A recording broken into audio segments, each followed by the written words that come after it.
What is up, everyone? What is up? It is hump day! Yay, yay! I also knocked my camera, so like, if you see me futzing with the camera, it's because I'm trying to get my position back. Like, I got this, like, little bit of my monitor, like, right there. It's just bugging the shit out of me. But what's everyone up to? Nope. I heard it pop. That's not a little too far. Well, I'll have to raise it a little bit. I'll mess with it later. Things I should have done before I was on stream, but decided against it. Oh, so, got a little update for our little new Meshtastic node I've been testing out. This is definitely winning as far as my everyday carry device now. So this is the new Meshtastic LilyGo T Echo that I bought. It lasted 5.5 days on one charge, even with GPS enabled. Now, I did have to back off GPS to grab the position every 15 minutes rather than every 2, because I think that was just a little bit too aggressive. But, yeah. Looking at my stats. For some reason, there's just like a little bit of stutter. There was a Windows update on my stream PC, and I'm not looking like I'm dropping any frames. So if anything goes out of whack with the streams, please let me know in chat. But yeah, why is there no likes? Because I just started. I've officially only been on for like 3 minutes. Finally got my website, my Obsidian notes, and my Jellyfin set up on my old ThinkPad. How's the Meshtastic coverage these days? It's working really great. So I took this around with me. Of course, I had it running inside my house, and then I took it with me to work for a couple of days, and great reception. My only complaint about this device was the antenna came with stock, but we discussed that earlier yesterday. I'm gonna be working on a dedicated video about this guy on YouTube, because it's gonna be part of my overall DEF CON recommended hardware for everyone to bring if you go to DEF CON. Or really, honestly, this one I would put in the boat of any cybersecurity conference you go to. Bring Meshtastic, and this one definitely is a huge winner. Now, I do have other devices, Meshtastic, that, you know, we've talked about and I've recommended for various reasons. The LilyGo T Deck is one. This was the original T Echo. This is the T Echo Plus. So the big difference between these is, well, this one has 3 times the battery size and it has this metal hook. That's really the only difference. Otherwise, screen, all the other specs, everything, even the USB-C positioning are all the same. The only subtle difference I notice is the data connector that was directly on the back here is over here, and I have a feeling if I were to crack this open, it's because they probably use the same board, or at least a variant of it. How long does the battery on each last? So it depends on the different devices. So I also have this card that I use with my dogs. This is also a great everyday carry device, but I'm going to have another more improved version of this that came out from a different company that has a little bit more battery life. But it uses the same chipset in here, so performance-wise, it should be the same. It's more just a battery improvement, and then this is IP65 rated versus the other one I'm looking at is IP66. I don't even remember the name of it. It's from one of the reputable providers. But anyway, the question you had was... Excuse me, I got the hiccups. For Meshtastic, how long does the battery life on these last? This is the Meshtastic T1000E. This is a 700 milliampere battery. This one, by virtue of it not having a screen and really just a blinking LED to show that there's you know, charging, or you get a message or a little beeper to let you know that you've got a message. I think if I remember this one, you could get about a day and a half to 2 days out of. Considering it's 700 milliamp hours, that's not bad, and it has GPS built in. So that's why I actually used this when I was going hiking with my dog before. I bought the new ones because I needed to get one for my other dog, and I was like, I may as well upgrade both of them. But it has GPS, so that way I can set these to give off their position, and as long as I'm within a few miles of my dog, I will be able to see where they are on GPS. So it's much better than AirTag, which is another thing I'm looking at doing with my dog, because the problem is with AirTag, if you're in the city or any urbanized area where you have people that have iOS devices, that mesh network of Bluetooth Low Energy is perfect, and it works great for that. But if you're out in the country where you're not going to see people for 50 feet away, let alone hundreds of feet away, if not miles, Meshtastic is the better solution for, you know, if you're trying to do the same thing with your dogs. So this is why I like that, and it can slip into their vest. I'm working on getting new harnesses for them that I can get a Molly pouch on and slip it in there with an ID card in case they ever break free. But that is one of the devices I definitely still recommend. But I have a slightly better version from a different company that's coming in. I'm not paid for it. I paid for it myself. So we'll have that coming up. But again, if you do have one of these, nothing wrong with them. The new device that I have is going to have the same exact chip, the NRF 52080 or whatever it is. And the new version, the difference is this is IP65 rated with 700 milliampere battery. The other one is 1000 milliamps and IP66 rated, so slightly more resistant. Now this is the LilyGo T-Deck. This has been my daily carry for little over a year. I took this to DEF CON with me, GurCon, and it's a great little device, but as I will talk about further in the video, once I get around to recording it, the reason why I bought this was I had in my head, it would be great to have a Meshtastic device that I can use independent of a cell phone. It's a novel idea, and this does do that. However, it doesn't have the capability to comprehend emojis, so they come up as like weird characters on the screen. And the battery on this, you'd have to recharge this every day. No joke, like every day.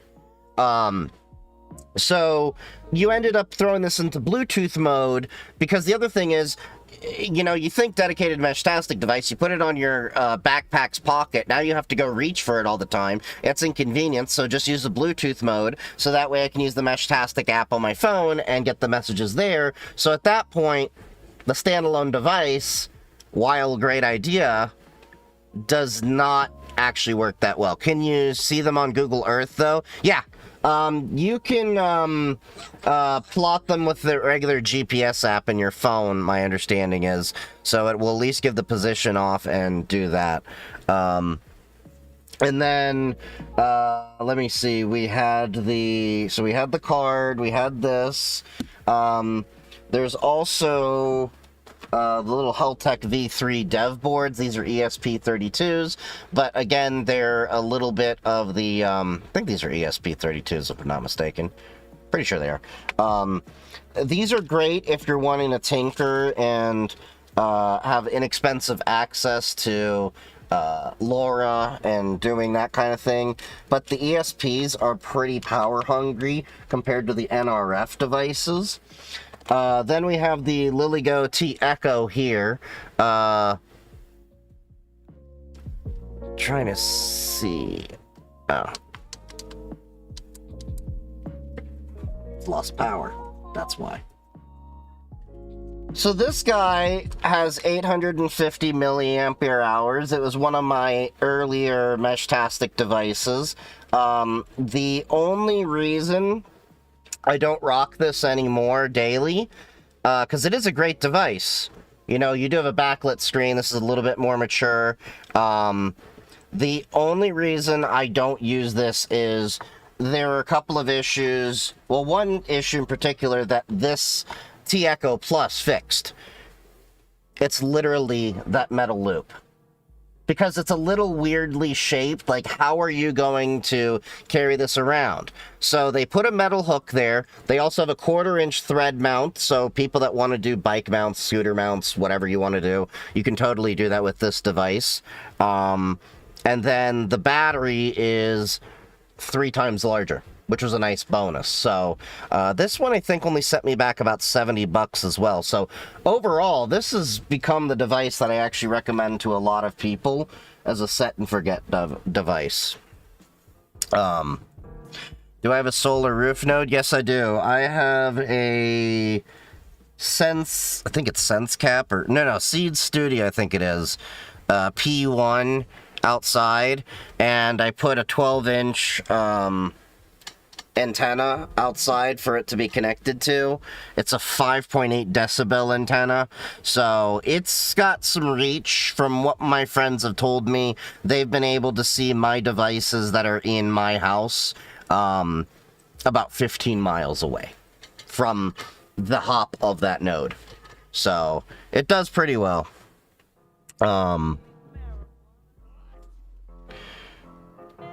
Finally got my website. Oh, you already talked about that.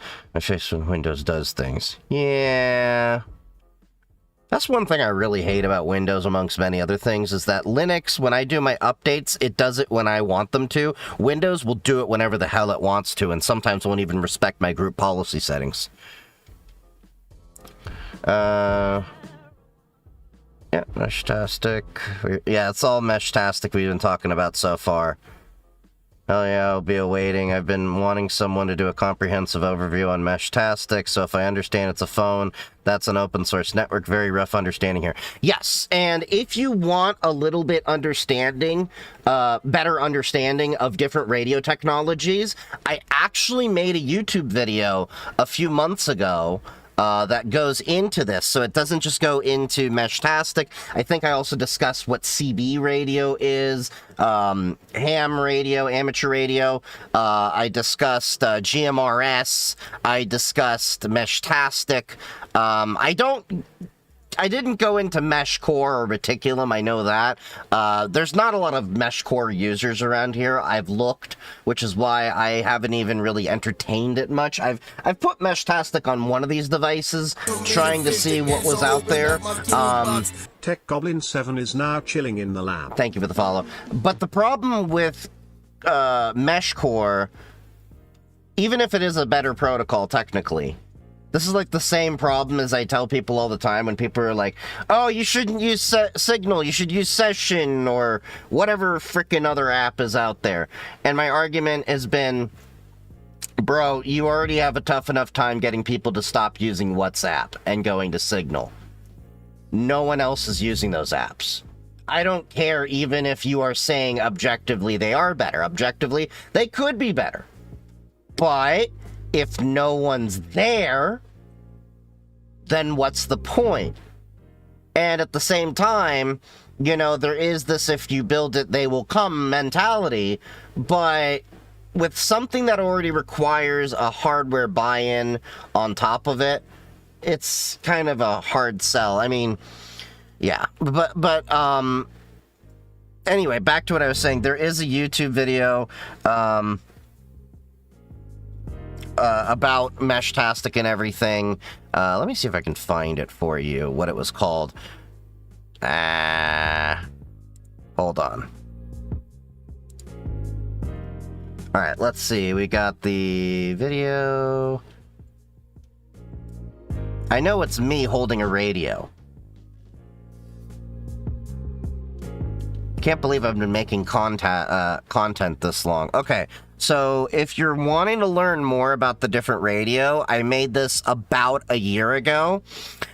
It is Get Ready for Disasters with Radio, Ham, GMRS, Meshtastic, and more. So it's why ham radio is crucial for IT pros, enhancing skills and disaster preparedness. This video will go into a lot of the different radio technologies that a lot of people may not understand, but have been wanting to understand. It's still rather high level. We don't get nitty gritty.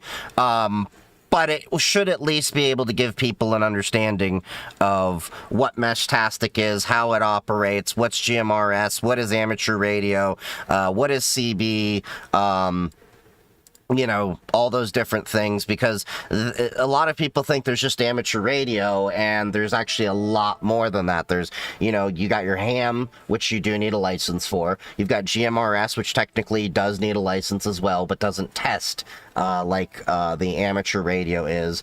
You have the ISM band, the Industrial Science and Medical band, which is where LoRa sits in the 915 megahertz spectrum. So between 902 to 928 megahertz is license-free space. So you have these little segments of license-free spectrum. So for example, you have 2.4 gigahertz, 5 gigahertz, and 6 gigahertz, famously given to Wi-Fi standards.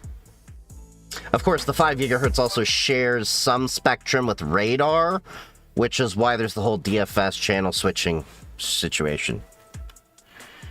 Are you talking about the WizMesh tag? Yeah, I think that's the one I was talking about. I will have it in a couple of weeks. I only ordered it like earlier this week, so it's going to be a couple of weeks, but yeah.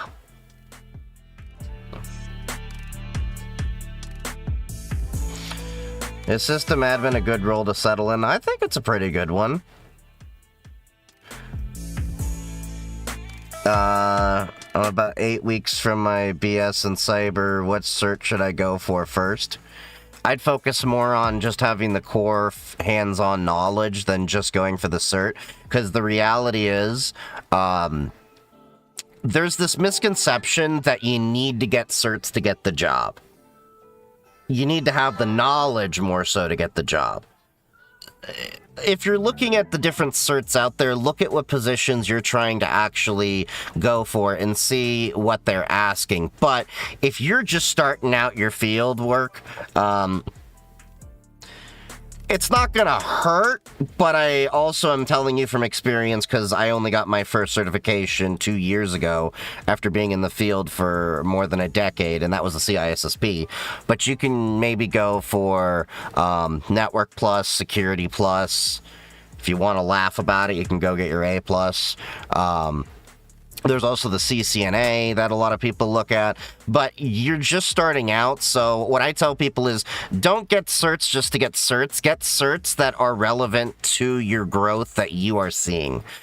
There's this problem overwhelmingly where I think people are worshiping certs a little bit too much in the industry, and it's not really the best thing. Are there jobs out there that are going to require it, like government jobs? Thank you for the follow. Government jobs often do have requirements there, especially from the DoD, although things there are changing, but they're not changing fast enough. Some businesses that may be doing government contracts or something like that may, you know, be looking for those kind of things, but I would, again, focus more on the hands-on knowledge of different things, because here's the other part of certs that people aren't letting you know. When you are going into that pile of resumes, you are just another resume in that pile. Think about how many other people are applying, and I want you to take this perspective when you look at different resumes. If I don't know you and all I see is your name and, you know, your experience and everything, how are you that different than any of the other candidates coming through? You need a reason for them to say, this is the guy I want to interview, guy or girl, that I want to interview. They're in the batch here. you need something that'll actually stand out, and that's where hands-on knowledge is most often forgotten about. I'm not saying don't get certs, I'm saying don't worship them. I got through most of my career without having a single cert. I only got the CISSP for kicks and giggles, and it was like, what, almost 2 years after getting my CISSP, then I got this job as a senior cybersecurity engineer, and they didn't really hire me because of the cert. They hired me because of my experience and the things that I had on GitHub, and they were looking for somebody that had some knowledge in CI/CD. And to the point of where experience matters more, in my last job, I barely did any CI/CD stuff. Most of the things I learned about CI/CD and AppSec and all that actually came from working in my home lab on my open source projects. I got like a hair on my tongue or something. There we go. There's a dog hair. Ari's hair is getting everywhere. Can I summarize what the Meshtastic does? Meshtastic is a decentralized off-the-grid communication system that can also offer encrypted comms. So it's not going through the internet, it's not going through cell, it is direct, and then every device that you have on Meshtastic can also act as an additional node to relay the communication, so that's why it's called Meshtastic. So, like, my device right now, is seeing 16 other devices, so their communications are being relayed through. My solar node outside, I think, has over 100 different ones it's seeing. It's relaying all those connections.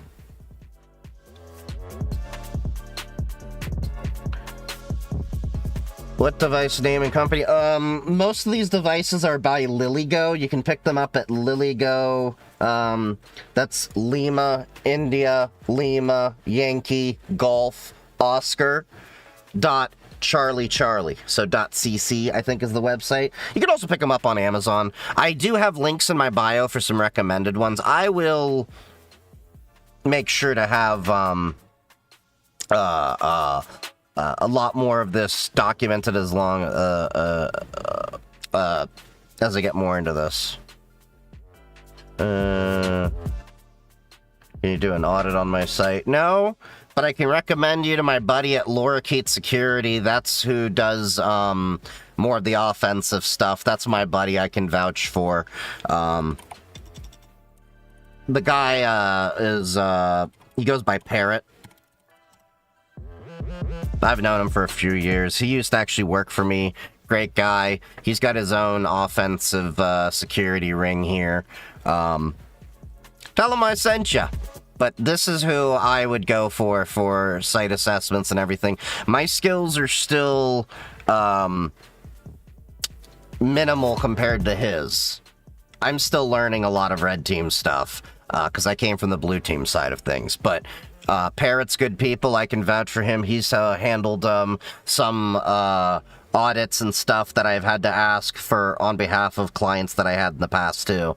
So yeah, Parrot all the way. Lorikeet Security. If you need anyone to go pen test your shiz. Found out it was Unbound that caused Pi-hole DNS error, so I used sudo apt-auto-remove Unbound. I think I misconfigured it. Yep, it's DNS. It's always DNS. Unbound is a great DNS server, do not get me wrong. I use it on my pfSense. It's the DNS server for the entire network here. But, yeah, it's very easy to F up your DNS. And that's usually where the problem is. Should check out the WIO tracker. I'm getting about 4 days battery life. I think I looked at that, if I'm not mistaken. That was a little bit more boxy, where for my dogs, I'm looking for cards I can, like, just slip into their jacket. And the priority was battery life must last at least more than a day, and they have to be weather resistant. So this was one of the only ones that fit that criteria. The only thing I don't like about it is it has this little proprietary magnetic charger, but it's a weather-resistant device, so you can't win them all.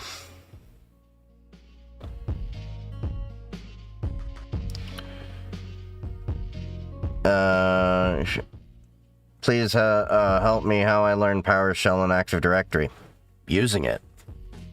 So a lot of people don't know this. You can actually get Windows Server operating systems, and it is completely legal to install them unactivated. They will just automatically reboot, I think, every 90 or 180 days if they're not activated.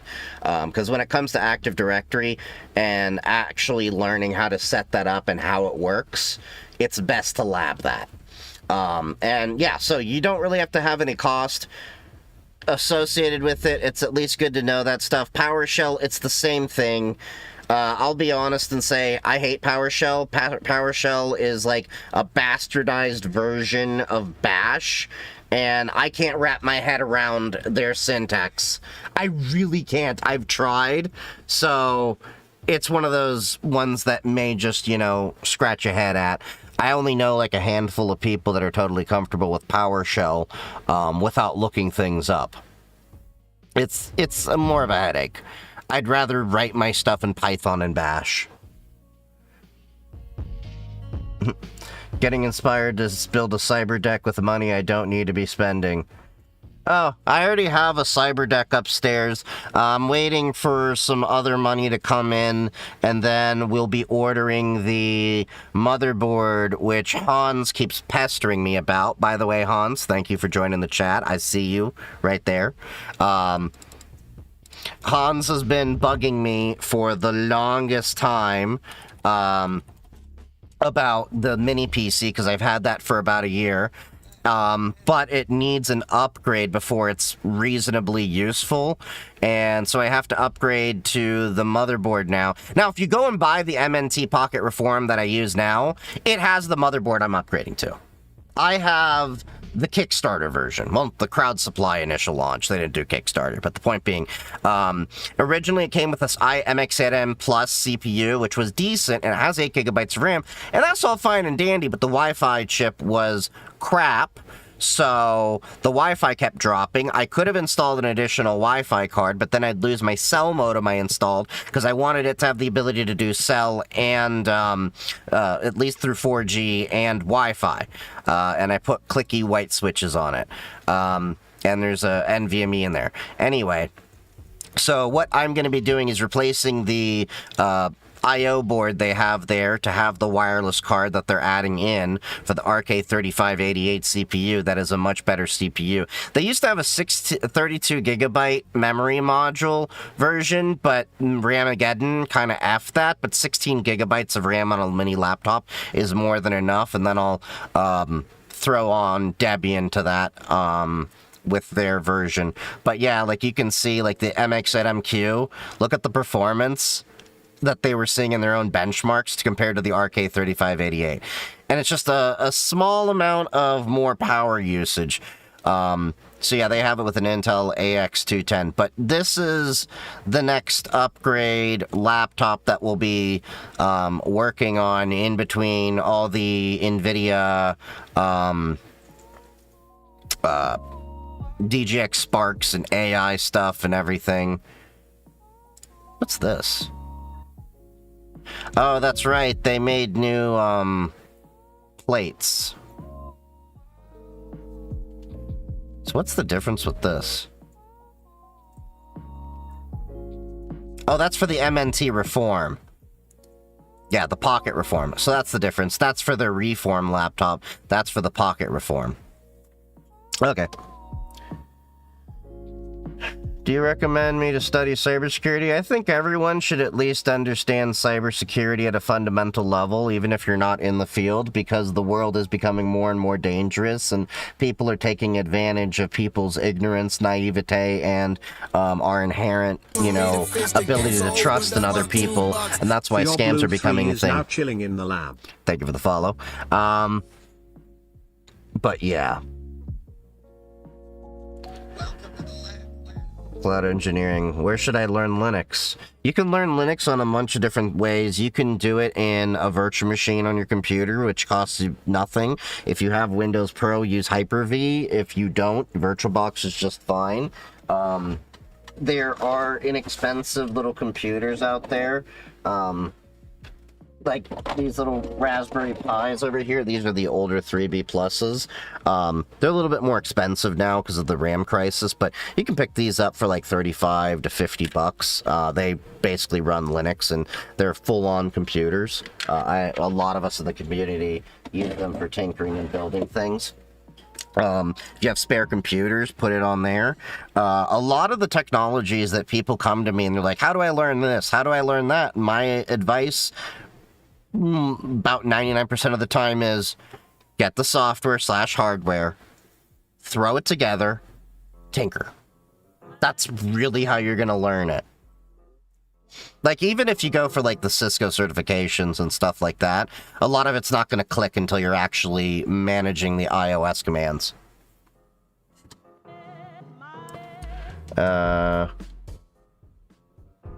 It has been hard to convince my boss to stop sending card info through WhatsApp. Well, then, here's what you can do. Grab their credit card, and then just buy, like, benign shit around the office for him.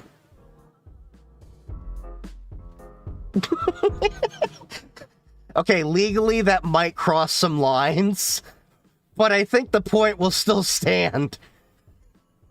Just like, hey, got you these pencils. Hey, I went to the store and bought pens. And then he's gonna be like, huh, you're adding a lot of stuff to the office. Actually, sir, you're adding a lot of stuff to the office. Stop sending your card over WhatsApp.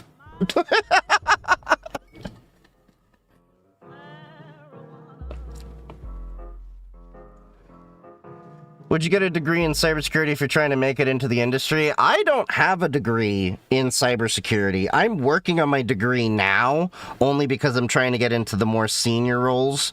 And for some stupid reason, they want the degree. But you don't necessarily need a degree to get into this field. Because the other thing is, like, a lot of people have this misconception, and I've talked about this a lot, where if you get a degree in cybersecurity, you're going to get a job in cybersecurity right out the gate. That's not necessarily the case.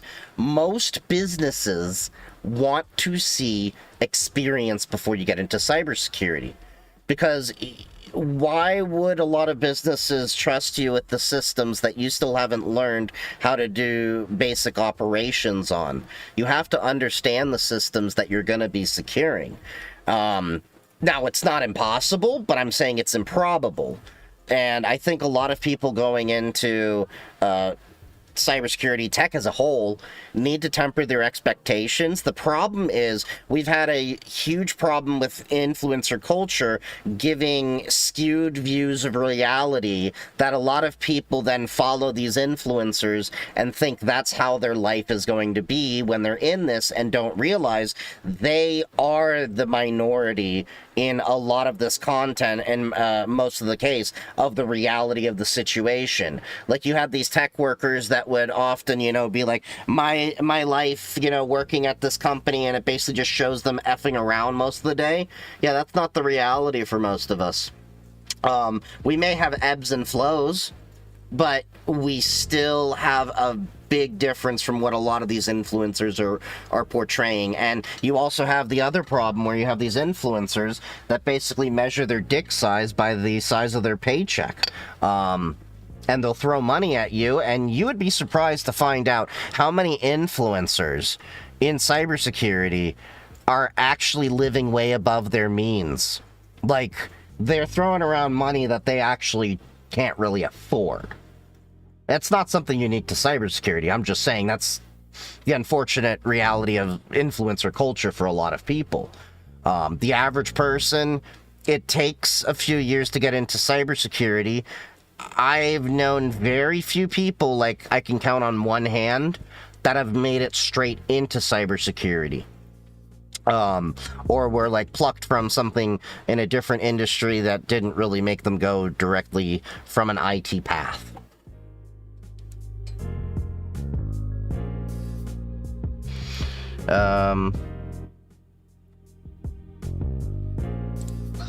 Damn, chat went by pretty fast. Let's a great time to be a Linux fan with stuff like Framework 13 Pro coming out. I mean, it's alright. I mean, I'm a little bit more partial to Tuxedo computers these days than Framework. Not that I'm saying I have anything against Framework. I do want to buy, like, their RISC-V laptop. I don't know if I would be interested in buying a laptop specifically from them. Nothing against them, it's just... I don't know, I like the options that Tuxedo gives me.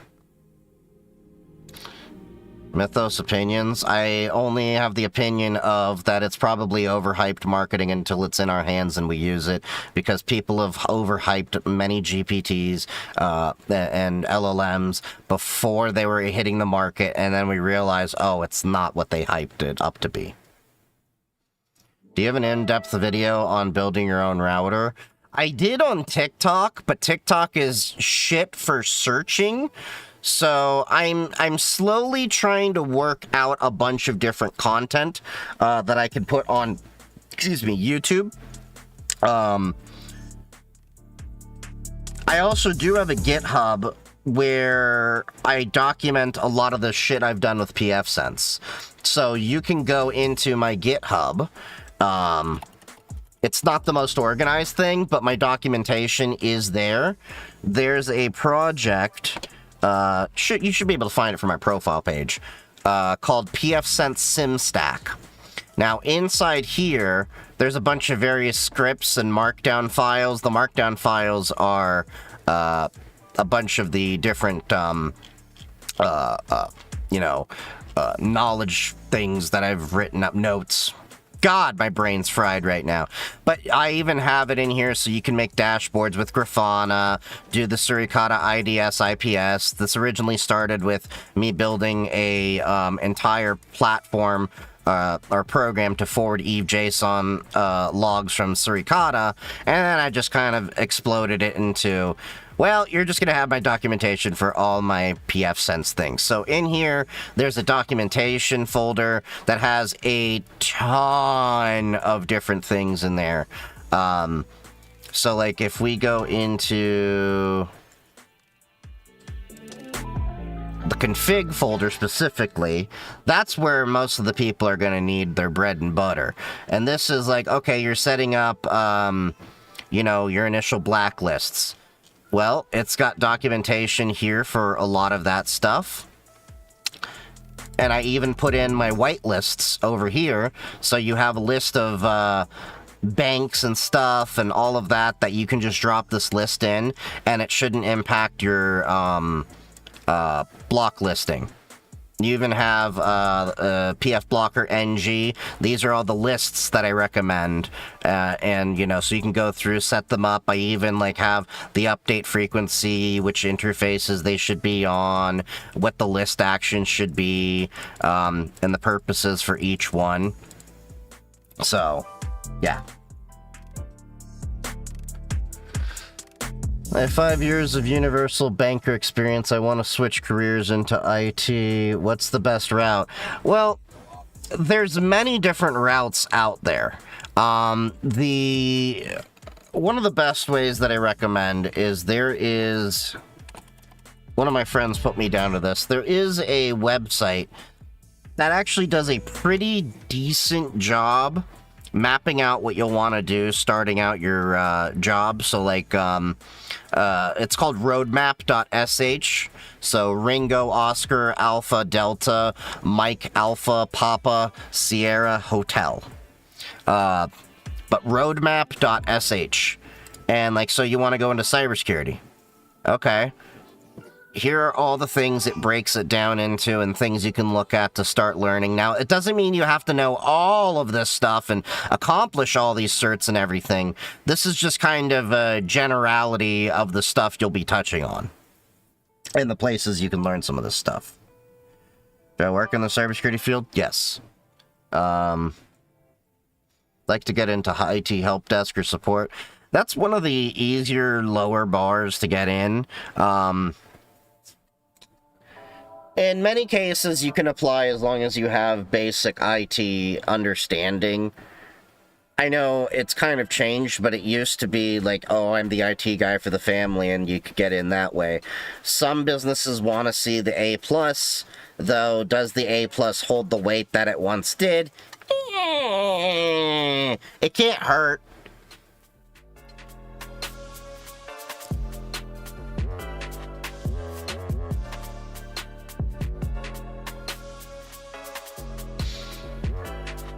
Clowning on the A+ is an old take. The cert is completely different than it used to be. Yeah, and the fact that they make you have to siphon your money out with recurring fees and stuff. And having taken the A+, well, I have my entire thoughts on a YouTube video. There were a few things that annoyed me with it and a few questions I came across that CompTIA's answer was flat out wrong. I don't remember the exact questions, but I remember where I'm like, this is not what we would do. Is it true that Microsoft is shutting down the security features on People PC on July 26th? Haven't heard that. I forgot what People PC is. Oh, a contact management tool. Well, yeah, so it was replaced by the new Outlook for Windows. So, yeah, it's already being phased out. Yeah, so it kind of makes sense because I'm looking at this and I'm like, there is nothing this does that Outlook doesn't already do. It's redundant work. I just took over a company's development department and the previous dev didn't know CI/CD. Oh, you'll be surprised how often that happens where the person in charge of CI/CD doesn't know CI/CD. Or you had a developer that just threw things together through a Jenkins server and then now you're like, what is all this bullshit? Are there labs you recommend doing, trying to get some experience? Most of the labs that I do are home labs. I know HBX has a pinned post in our Discord server, which you all are welcome to join. The link's in the bio if you don't see it in the chat. That has like 600 pages and a PDF of a bunch of different labs you can do in a virtual machine that can teach you a whole bunch of different things. Now, I personally haven't done much in the way of like CTF labs, except for like when I'm at DEF CON and stuff like that. But I hear good things about like, what is it? There's, which one is the one that didn't have the controversy? Hold on.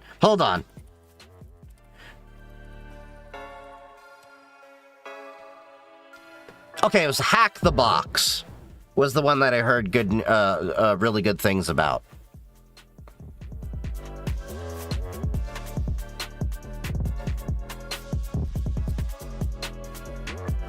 Hi from fellow CISPer, OSCper. And B-Sides Goon from over in the UK. Nice. Maybe one day I'll be able to hop the pond and go to B-Sides over there. I just missed the ticket for the Portugal one 2 years ago when I was out there, because I would have been in town. Do you recommend building PCs that can comfortably run a local LLM? I did it. I have a server over there, but here's the thing. I built it before the Ramageddon crisis. The RAM is the expensive part. So it's literally the CPU that was on sale at Micro Center. I think a Ryzen 7 5700X, I think it was. Still good CPU. And then 32 gigabytes of DDR4 memory, two 16 gig sticks. Whatever motherboard, I think it's a B580, I could be mistaken on that. And then I threw two GPUs in there with a decent power supply. Now the two GPUs there is a 5060 Ti that I bought brand new to get 16 gigabytes of VRAM. And then I threw in my old 3050 that used to be in my stream PC.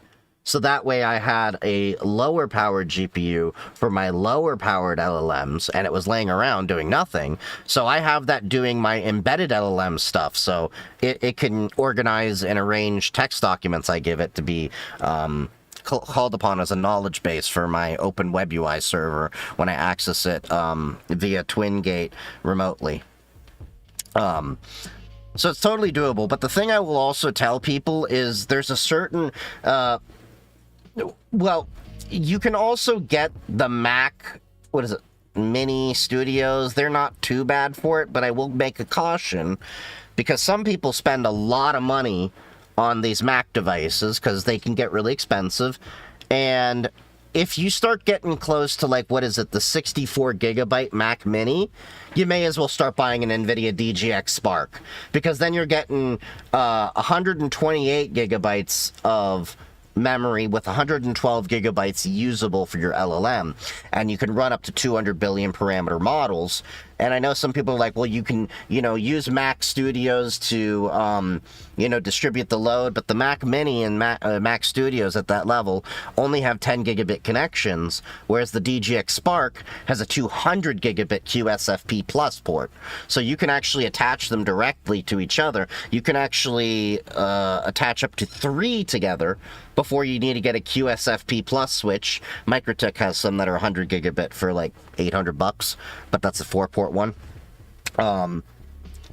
So that's a better play in the long term. That's where I'm looking to go with my stuff. Interested in doing masters in cybersecurity and pen testing. What certifications do you recommend? You don't necessarily need you don't need certifications necessarily to be a pen tester. One of my best friends that I mentioned earlier, he doesn't have a degree or a cert, and he's been pen testing for a few years. The other thing I would say is that I know a lot of people want to go into red teaming, penetration testing, offensive security. That is an extremely difficult part of the field to get into compared to other cybersecurity roles. It's also a little bit different of a life because from what a lot of my friends have told me, a lot more of them tend to be contract, or it's just kind of different in that way. Another thing that my buddy told me is that a lot of the red teamers tend to come from a background where they were already working in the other sides of cybersecurity. And it's more beneficial, I would say, for people to start blue and then go red, rather than, go red all the way, because you're going to be getting clients that you're going to need a red team, and you're going to have no comprehension necessarily of how an enterprise network in this day and age is architected. Like, I have a couple of friends, no knock on them at all, they've never, worked on the blue team side, and I had to educate them on zero trust network architecture and how that works in microsegmentation and, the different products that are out there, because effectively, if you have it properly zero trusted, you kind of can't see anything when you're even jacked on the network.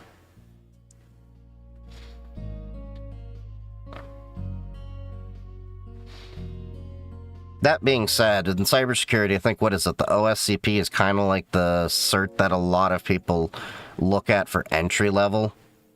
That's a whole endeavor. What is your advice of a 22-year-old who just into cybersecurity, totally self-taught? Well, I went down that route, so you've already been doing home labbing and a lot of that stuff. If you're trying to break into the industry more, figure out how to present the work that you've done in your home lab, similar to what I've done. Feel free to look at my GitHub to get some ideas for how you can go about doing that. I use my GitHub as a link in my resume for people to review my work.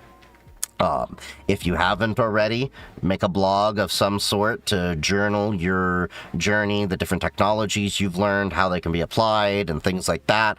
That helps stand out, because the hardest part when you're self-taught is being able to sell yourself, and you can only do so much in a cover letter. That's honestly a big reason why I landed the job that I did, is they saw that I had all these different projects and that I can adapt as needed. I am also told right now, because of how AI and application tracking systems are, it is a bit of a different world than it was for me a few years ago, that it may be a little bit harder to enter the field. So don't be dismayed. The other thing I would also say is a lot of people have the wrong idea of just going to LinkedIn and applying to all the jobs there. There's nothing wrong with that.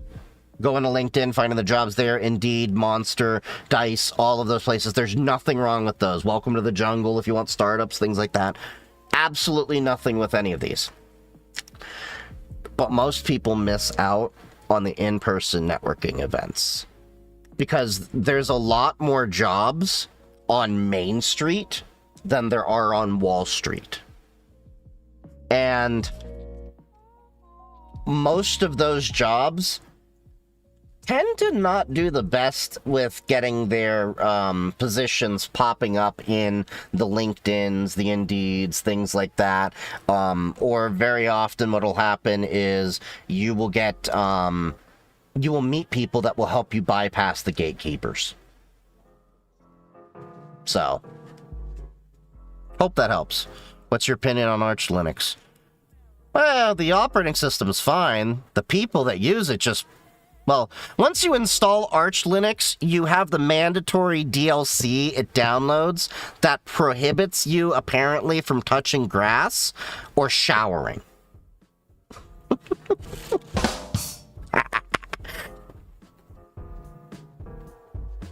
It's all fun and games. We love to throw shade at Arch. No animosity there. They know they're the meme of the Linux community. I've done help desk for internet and email marketing for 4 years. Is tech still worth advancing in? I think it is. I've been advancing in it consistently for a while. It's not the easiest thing, but you also have to step outside of your comfort zone. A lot of people have the wrong idea of, oh, I have to, once I get this job at this company, I'll be able to, get promotions and grow in the company. The majority of your career advancements will actually come from you seeking them out. I could maybe count 2 times in my entire career I have been given a promotion. Thank you for the follow. So, like if you're at, 4 years help desk, for internet and email marketing and all that, and you're wanting to look to move on, if you don't have the opportunity where you work, look for opportunities elsewhere. And sure, you may like where you work, you may like the coworkers you have, but you eventually have to recognize you need more in life and you need to move on. And that's what happened to me. The last job I had, loved my coworkers. Everyone I worked with, nothing bad to say about, except for upper leadership. They can go pound sand and kiss my ass. Not my direct manager. He was cool. Everyone above him.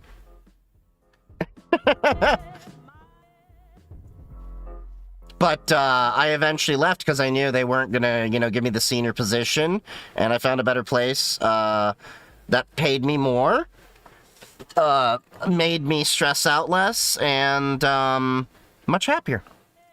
I gotta jump through a bunch of these comments here. Subscribe boss to Victoria's Secret. What is her secret? Oh yeah, I did apply to Victoria's Secret a few years ago when they had some cybersecurity positions up. Oh well. And I think who owns that? Is that Les Wexner, that schmuck? Yeah, I knew about him before we knew about him. But I didn't know about the files. But also at the same time, I wasn't surprised about the files.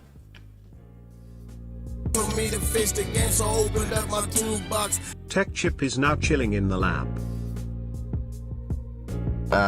Hold on. Hey. Thank you for the sub there, Tech Chip. I do not know why the music didn't go off. There's supposed to be music. God damn it. But yeah, thank you for the sub there. Appreciate you. We come with receipts on this channel. Yes, for those wondering, I do have a receipt printer. Unfortunately, it doesn't work for the TikTok stuff because TikTok's API is, well... Oh, brother, this guy stinks! Yeah. But yeah. How do you feel about the Parents Decide Act? Which one's that? Okay, let's see.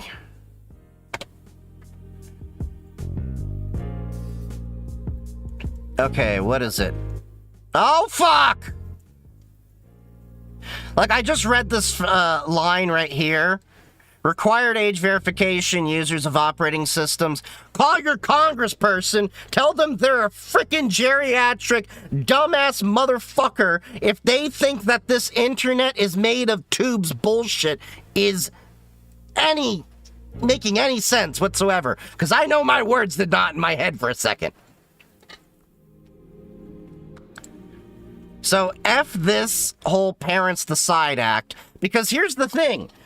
This is the bullshit that I hate when it comes to government, okay? The Parents Decide Act, right?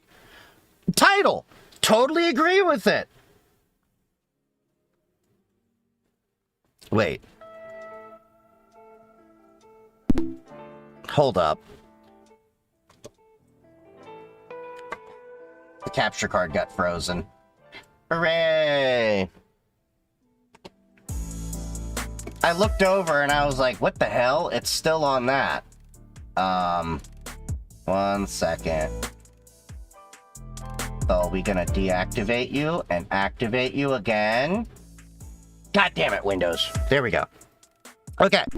So as I was saying, this is a clear example of why I hate government with their frickin' actions. On the surface level, hey, Parents Decide Act. Oh, are we gonna give parents more autonomy to all their shit? No. If you read what this is doing, it is doing the complete opposite. Anytime I look at a bill that they say is gonna protect children, I have to scrutinize it even further. Because 99% of the time, it's not protecting kids. Like, I swear to God, they will make a bill saying, let's unalive all the kitty touchers, and the text of the bill will say, all kids must be transported to Epstein Island for a period of 3 months in their life. That's the epitome of how government seems to operate a lot of their laws and bills.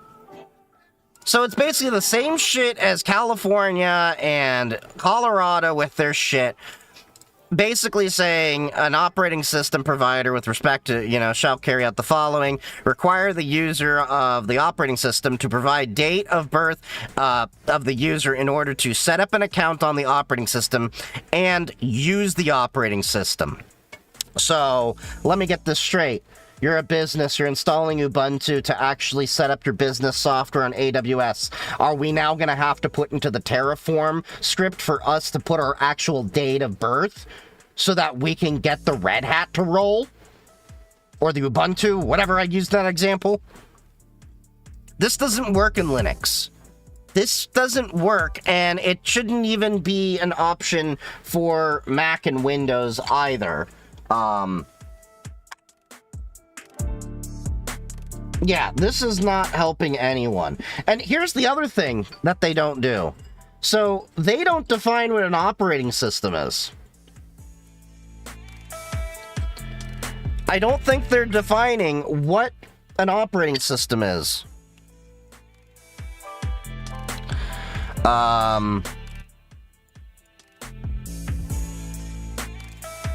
And on 180 days of it, I don't think they're defining... Yeah, they don't seem to really define. Yeah, they don't define what an operating system is in here. So, you know what this could mean? Your iPhone, your Android, your TI-84 calculator. It's an operating system. Oh, we're gonna have to go set up our Wendy's menu to go speak to us. Oh, no, I gotta put my date of birth in.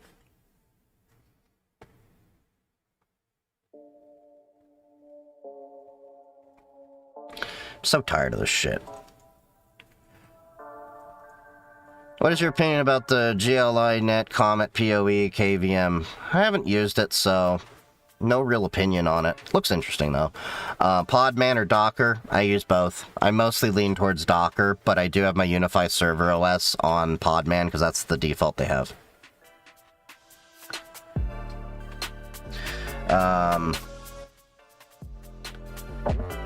Do you have any advice for someone who wants to build a news crawler?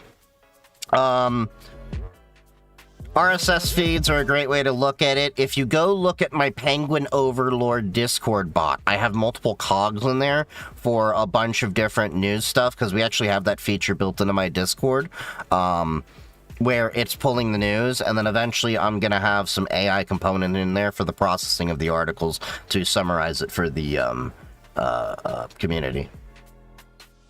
Worst part of cybersecurity? Developers. Or we can just say in general, humans. They are the weakest link. Are you Moroccan? Yes, I am. Keep on Moroccan me, baby. Keep on Moroccan me, baby. 15 years of experience is a degree, to be honest. I learned a lot from you. Well, thank you. That's what I'm here for. I got tired of all the BS tech advice and everything. That's how I started making content. And I accidentally became a content creator. Not an influencer. That's a dirty word around here. Dude underscore IRS is now chilling in the lab. Thank you for the follow. Does TryHackMe have controversy? Yes, there is a controversy around TryHackMe, because the owner of TryHackMe is apparently using the data, allegedly, of the users that he has on there to train his AI penetration testing company. So, on one hand, he's like, let's train cybersecurity people for the next generation. No, one could eat, get money in the dick, I'm even gonna wanna sleep. Wake up to getting bread, bitch, I do this for the streets. ADHD. Amiga. Just subscribed. Thank you. Thank you for the tier 1 sub over there, Amiga Dot. Amiga Dot, however you say it. Thank you for that. I need to catch up on all the chats over here. After, oh crap. What did it say over here? Like, as soon as I look at one comment, it disappears. Oof, the option of DLC. Discord's been deleted, it's only Matrix now. Y'all getting wild over on the Discord side.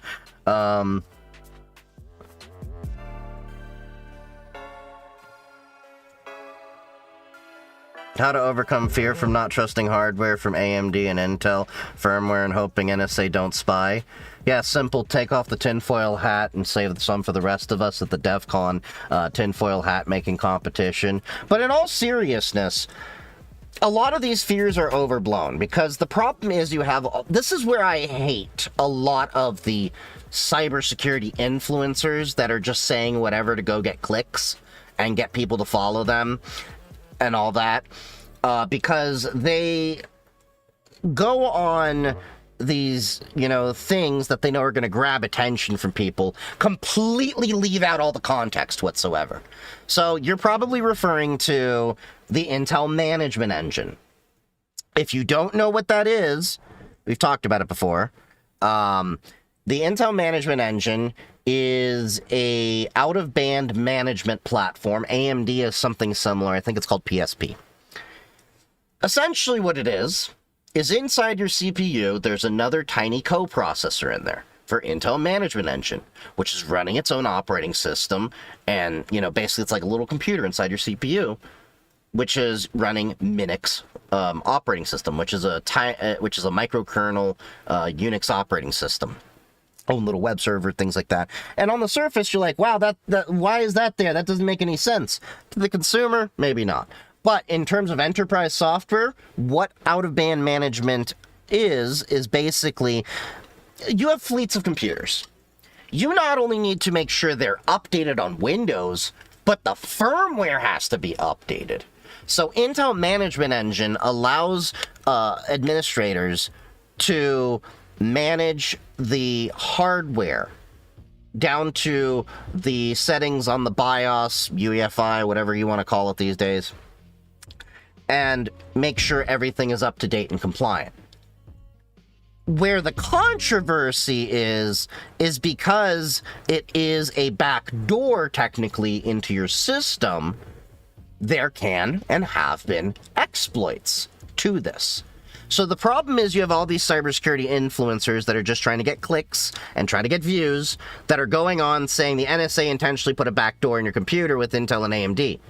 No, Intel and AMD have some management software in there that leaves a backdoor open that may potentially cause issues, and you can't necessarily turn it off without flipping a special bit inside of the BIOS, but that's a whole complicated process, and there's not really an easy way to disable it.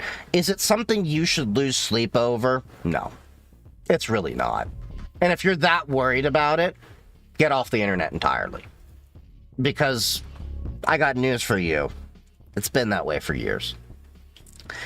Just make sure your Intel Management Engine firmware is up to date. That's the biggest concern to patch a lot of these backdoor exploits that can be done on Intel Management Engine. Now, as far as getting Intel Management Engine completely disabled, you have to go out of your way to find vendors that actively advertise that they do that. So primarily those tend to be the laptops that are in Linux land. So the only ones that I know of that do it are the ones that are shipping with Core Boot or Libre Boot. So you may have heard people getting like ThinkPads and Libre booting their computer or Core booting it. There are vendors like Nova Custom, System 76, Tuxedo, Purism, that all market computers that have Intel ME disabled at various different capacities. So yeah.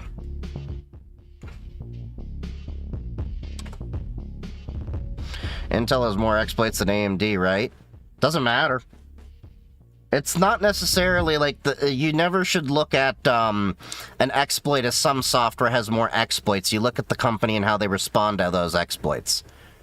AMD has had a lot of exploits, Intel has had a lot of exploits, but they've reacted to them quite well to get them patched up wherever possible.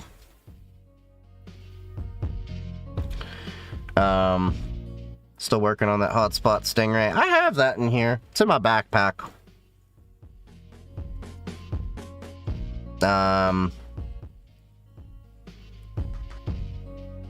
Alright, let's see. You heard it here. Thermal printer? Yeah, I have a thermal printer. It's this $80 Rongta printer that has an auto cutter. It's great.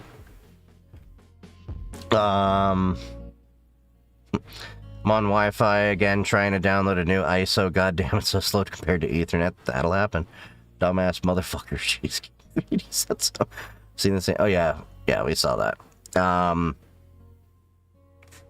This verify age is a lie. It's just want to slow link users' devices monitoring bullshit. It's more so that they're building the pipeline for your compliance to be able to hand over more of your information. It's shifting the Overton window. So today it might be the argument of self-attestation, which that's you giving information optionally, that it then can use. But eventually they will come around and say, that's not enough. It has to collect your information. I would not be surprised if there are some politicians that are already pushing for needing your ID to use your computer. For protecting the children!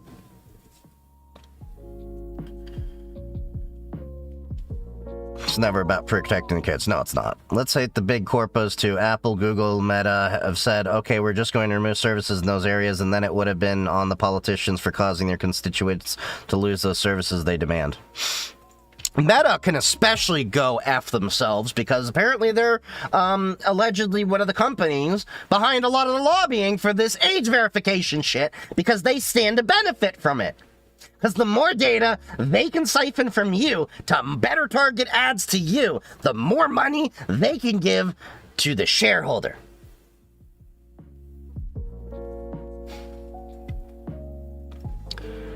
Imagine the car OS. Oh, I haven't even thought about that. Just don't give kids devices Yeah. I don't understand why parents give their kids a lot of these smart devices when they're so young. Like, when I have a kid one day, I'm not giving my kid a tablet or anything like that until they're of a certain age. I want them to use their imagination. I want them to develop creativity, get them the Lego Duplo blocks, have them build things with it. If I need to give them an actual cell phone, guess what they will be getting? They will be getting a dumb phone that can speed dial their family. That's it. And that's all the people that will be able to call that phone.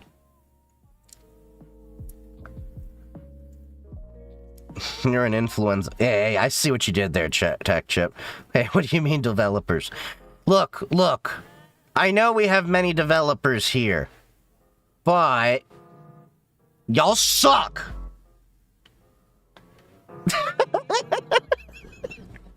Like, seriously. Developers are one of the worst things when it comes to security, because y'all are like water and will purposely find ways to get around the security shit.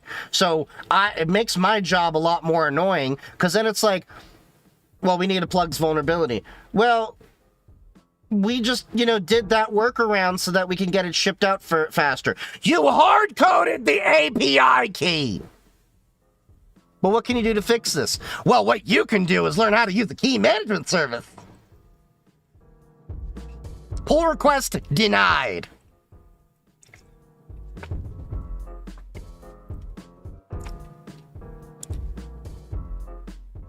Can you stream faster? About to head to work. I can stream faster. I'm kidding. Is your daily use system Pop OS? Yes, it is. They leave it vague, and I'm sure they say a computing device, pretty much. What's up? This bill is really concerning. What about privacy? What we doing today? Just chilling out right now. I am working on some other projects, but I gotta wait for hardware. I'm also thinking about getting back into Wardriving. It's been about a decade since I've done Wardriving. I'm sure shit's changed. I was looking at getting some ESP32s and seeing how I could cobble them together, maybe with a Raspberry Pi, and how if I could feed all that data into a Grafana dashboard. But then I was also thinking about, could I also add in features for me to detect if smart glasses are nearby? But then I want to be able to do not just 2.4 gigahertz, but also 5 gigahertz, and potentially even 6 gigahertz with the whole Wi-Fi 7, I think it is now. Yeah, there's a lot of things, so I have a ESP32C5 coming in, but they're a bit in demand, so it might be a second. But I'm probably going to get a few of them to board up. Can we wreck Linux using Windows Trojans on some VirtualBox? It won't affect it. Most of the time, Linux actually ends up being the carrier for Windows infections.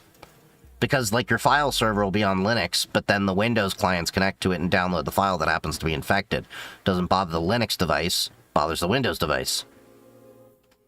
It's simple economics. Why make a virus for a device that maybe accounts for a few % of the world when you can make a virus that can affect 90+% machines in the world by the average user? Which GPU do I use? In the main workstation, we got a 5070 Ti. In the streaming PC, we got a 5050. In my daily laptop, I got a 4070. In my Parrot laptop is some AMD APU. The 5700U, so whatever that has. In my AI server, we have a 5060 Ti and a 3050, and then I got a 3070 laying around. I'm gonna put in a transcoding server, and then I got another 5060 Ti that's probably gonna be in my honeypot once I built that. Morocco has illicit substances. Tomatoes and cheap one. Everywhere has illicit substances. Got an exam tomorrow of CPU burst time.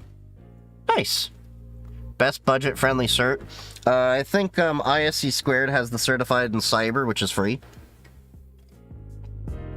I don't know how well it'll go, but that's the same company that does CISSP. In Europe, the censorship and fight for digital control is much more worse. Yeah, we've been paying attention to how effed y'all are. At least we got the recourse that if they go a little bit too far, well, rack it.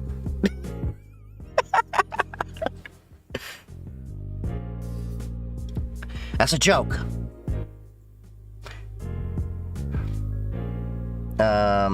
Controversy with Try Hack Me or Hack the Box. Try Hack Me is the one that has the controversy. Back to wooden PCs. You know, have y'all seen wooden PC builds? They look slick as hell. I wouldn't mind rocking a PC made out of maple or cherry. Ooh, you know, it'd be nice if it gets warm and toasty in there, it actually starts smelling like the wood. I've got wood for wood PC. DEF CON? Yep. What about it? I'm planning to be there. Just dropped by to say hi. Thanks for hitting the haystack. See you later, amigo. Dot. Hey, Chief, who was the author of the book about that scam stuff again? This was Frank W. Abagnale. Works with the FBI to train about scams and frauds and all that. The book that I recommend was Scam Me If You Can. I highly recommend you get this book, share it with your loved ones, especially the older people, because this goes through a lot of different scams, how they actually work, and how they can identify them. And if, you know, your family's one of those people and they're wondering, like, well, who endorses it? The American Association of Retired Persons.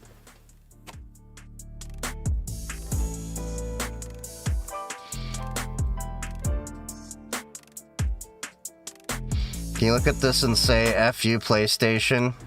Oh god, what did you just send me? We do need to get into the content stuff.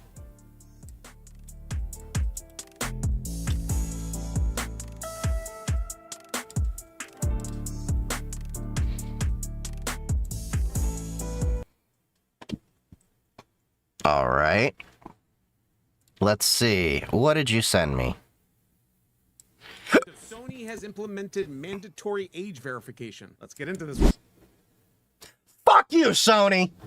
So Sony has officially started rolling out mandatory age verification for PlayStation users in the UK and Ireland. Starting this June, if you don't prove that you're an adult through their third-party partner, Yodi, you're basically locked out of the social side of your console. I guess Sony thinks the future of gaming is literally driving to your buddy's house because the internet has become a TSA checkpoint. Now, if you refuse to verify, Sony is stripping away your ability to use voice chat, party chat, and even basic messaging. You'll also be blocked from broadcasting your gameplay or using third-party integrations like Discord until you comply with the new checks. So I could pay $80 for a game, but I'm banned from talking to my friends unless I let a random tech company scan my eyeballs. Way to turn the gaming console into a high-security prison wing. Now, to stay verified, you need to choose between a facial age estimation scan, uploading a government issue ID.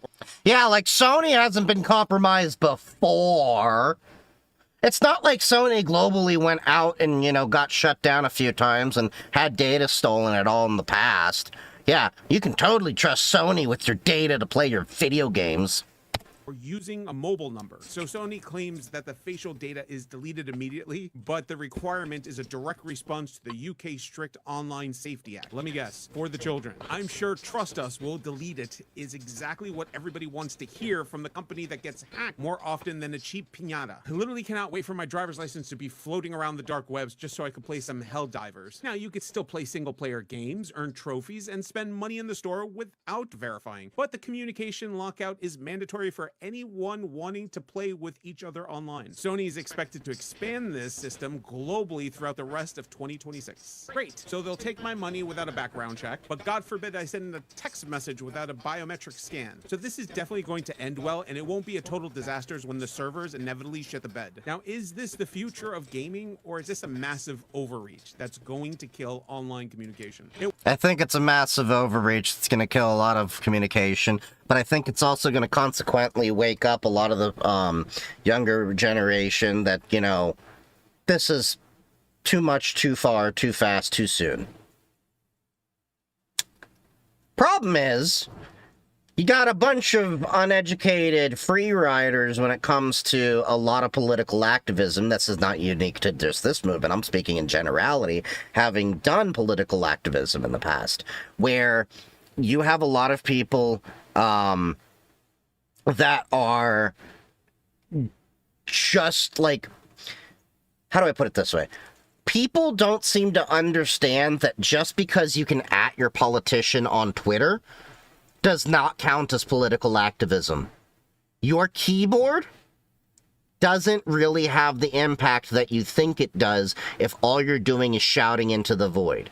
If you can maybe rally some people and then educate them on letter writing campaigns to Congress people and calling Congress and, you know, showing up at their offices and all that, then maybe something. But the problem is the majority of people complaining about these bills won't contact their Congress people. They won't get involved. They're just going to say it sucks, write a comment maybe on Twitter or something, and then go about their lives and then complain when it actually happens. It's a known problem in politics where you have, it's called the free rider problem. And I think, what was it, they estimated like 95% of people that may agree with an action don't even get politically involved. I'm not saying, you know, skip work and not pay your bills so we can fight this thing. I'm saying is get involved. If you're gonna write something, make a letter, send it to your politician, and then if you want to share that letter, share that on social media. But don't think that just tweeting somebody is going to have that impact. And for those of you that are like, really, Chief? Write a letter? I've done it. Apparently, there's been a few things on some more local matters that I've actually contacted my politicians at various levels that have actually gotten them to change their minds on a few things. Hell, my friends and I were part of the reason that in my city we beat a lot of the oligopolies that were happening with ISPs. Because we kept guerrilla interviewing the mayor at the time at like various things. Oh, he's doing a ribbon cutting for a mall.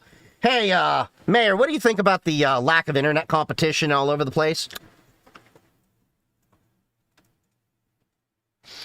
What do you mean by too much, too far, too soon? Just that. You're doing too much, you're going too far, and this is happening way too fast.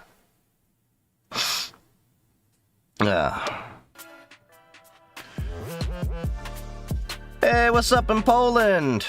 What do you think about going into DevOps? Currently at the uni, working as a help desk. I'm kind of in DevOps, DevSecOps a little bit on the CI/CD, building things out, shifting things left. I think it's a worthwhile part of the IT/cybersecurity side of things.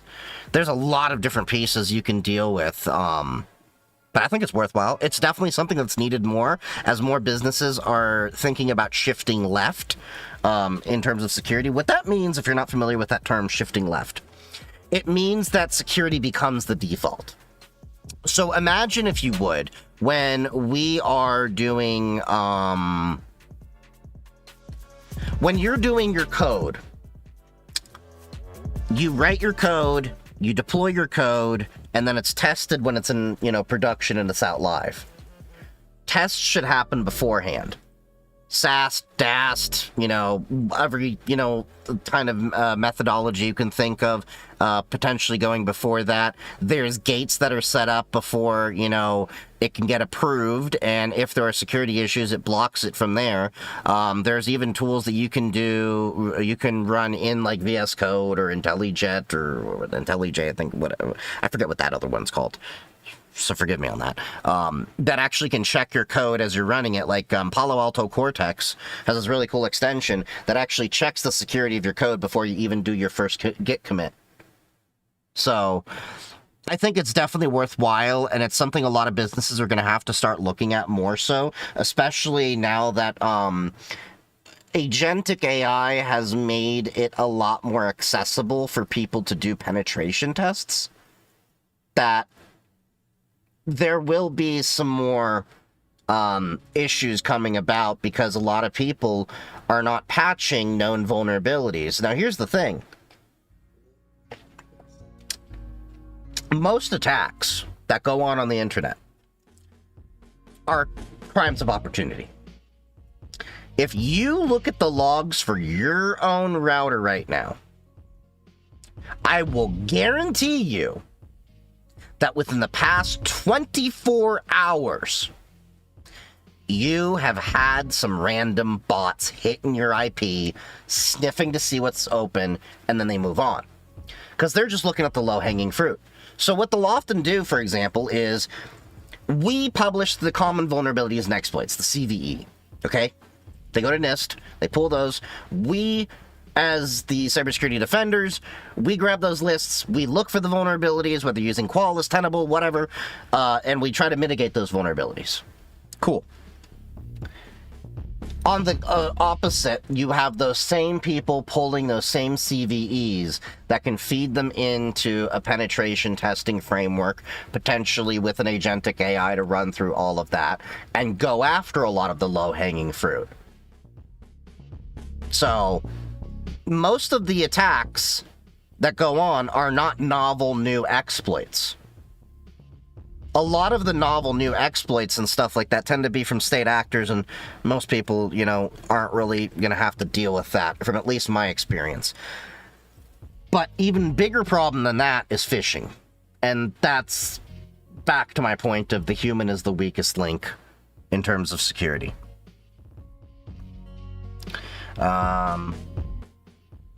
I call it developer think. There's something about developers think that's just out of sync with, I don't know if saying reality is right, but whatever it is doesn't jive with most everyone else. I Wardrive with my Ponagachi. There's also a project, I'll have to look it up. It was called that does scanning, tracking BT radios. Okay, that's what I'm kind of looking at, trying to roll it into my project. I doubt I'm going to have this little guy that I'm planning to do together before DEF CON, but I'll probably have it before GrrCon, and that should be fun, because GrrCon we drive, so I'm going to see if when I drive up with my buddy that we can have an antenna just attached to the top of his car, and we'll see what we can gather up on the several 100-mile drive.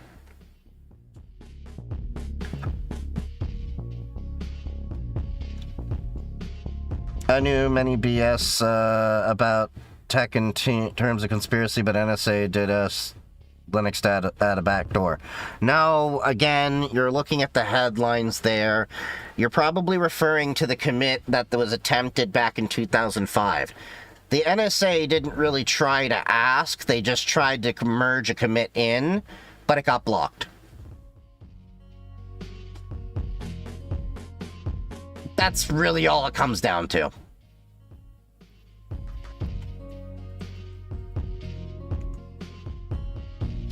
Got home to BC. My ThinkPad is getting Parrot upgrade from 6 to 7. Nice.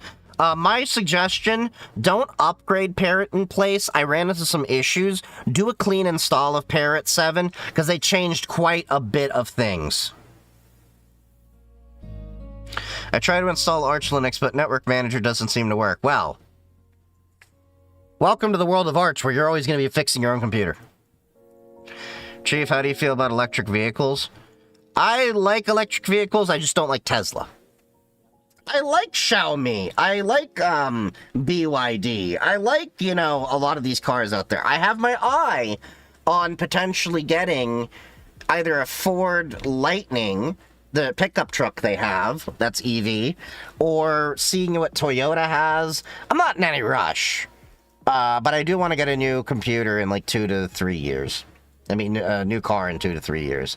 But I do like EVs. I actually had the plan to replace my water heater that's electric back to gas for cost savings there. But that also frees up the 30 amp circuit for me to use that for an EV charge port.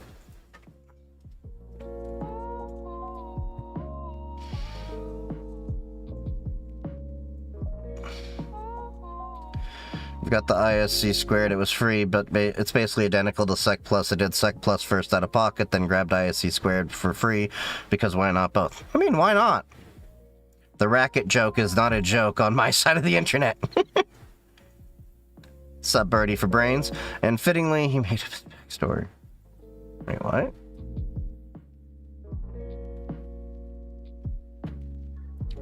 Chief, thinking of doing van life IT. Should I go for a separate SIM modem or just use my ThinkPad SIM tray? I'd probably go for a separate device, because there's probably going to be times when you're going to think about getting other devices, and that gives you a little bit more flexibility. Not to say that the ThinkPad SIM tray is bad, but also it depends on the provider that is supported and all that stuff. I have an entirely dumb and purely hypothetical question for you. Okay. System integrates with Kismet for package. Okay. Chasing your tail. NG. Okay.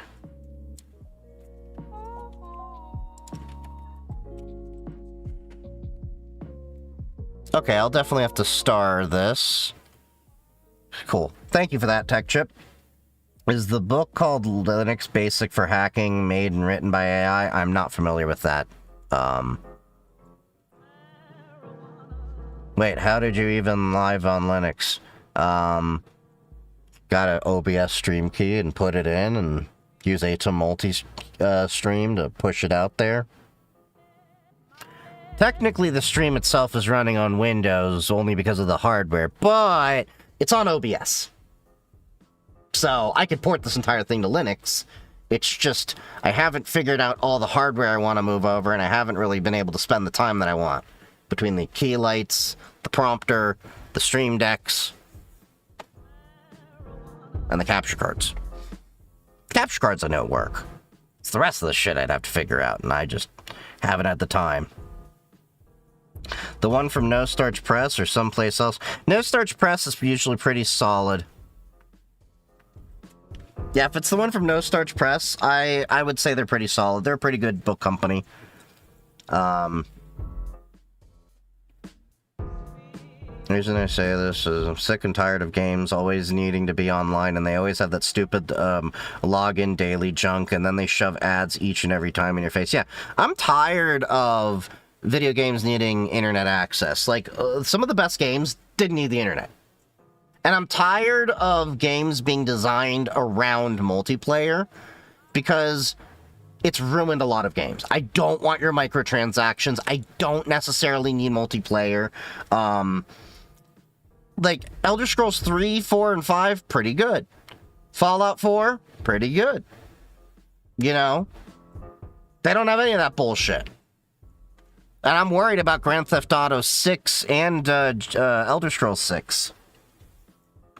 You go live, and you go on live all days? No, I generally do Sunday, Monday, and Wednesday, but some days I add extra days. There's no reason that I shouldn't be able to play Monster Hunter Wilds completely offline. The only things in that game that need a connection to Capcom servers are the event and DLC stuff, neither of which are needed for the base game. Yeah. Yeah, it's clean install. My version of 6 was far behind. The Lori repo was offline. Cool. Ford Lightning is discontinued, though, right? No, I thought that it was still available, because I did see it at a dealer when I went to drop off my car. Now they have the 2026 Ford F-150 Lightning. It's... Oh, no, they actually...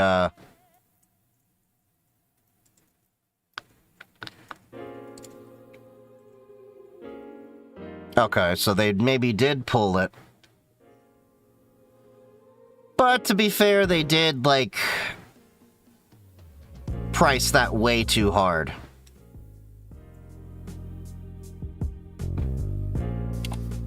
Oh well, and life goes on. But yeah, I think the problem with the Ford Lightning is the problem that we have with a lot of other cars, that dealers are... MSRP should be the price that your car should be at. There's no reason why dealers have these insane markups. I like the new Stout that Toyota is releasing. It'll show what people actually want in a truck. Yeah, Toyota's been pretty solid on their trucks. Too many people using AI in building sites platforms will generate crime and punishment. I don't know what you mean by that. I know that we cannot encourage piracy, even though if buying isn't owning, etc. But if one were to engage in the sharing of things via torrent, what client would you actually recommend? Hypothetically, of course. So let me get this very clear here. No, we're not okay with piracy. But torrenting is 100% legal. Torrenting is used for legitimate reasons, such as distributing Linux distributions And Meta even famously uses the BitTorrent protocol to distribute all their updates to all their data centers. So with that being said, the client that I generally use is QBitTorrent. It's literally just the letter Q, BitTorrent. That's the one I use on Linux. That's what I've used on Mac. That's what I've used on Windows for many years. It was everything that was great about MicroTorrent, also known as uTorrent. But none of the bloat and crap like that. You can use QBitTorrent with VPN. You can use anything with a VPN. No love for Rivian. I think trucks are silly. The Rivian's just overpriced. That's my issue with it. They look nice, but they're overpriced. World of Warcraft for a time used BitTorrent for updates. I don't know if it still does. Yeah. I recommend Stream.io for torrent. You can watch it without downloading. Okay. To use Mulvad DVPN as an option, I generally use Proton the most because it tends to work more with a lot of the regular everyday sites. Mulvad is not bad, but it just doesn't work with like streaming and a lot of stuff that I want to do daily. But I also don't use my VPN when I'm at home. I maybe will use my VPN when I'm on other Wi-Fi that isn't mine, that I can't fully trust. Alright. Let us move on to getting some content reviewed here. Alright, so we left off in the review on stream section over here, which we are still trying to catch up on. I may have to, like, skip a day or something like that. But we will see. Alright, what's this video Mr. Tim shared from TikTok?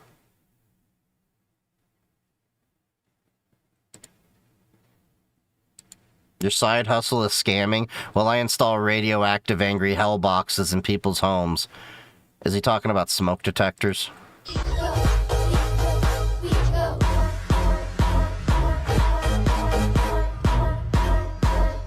What the hell is this?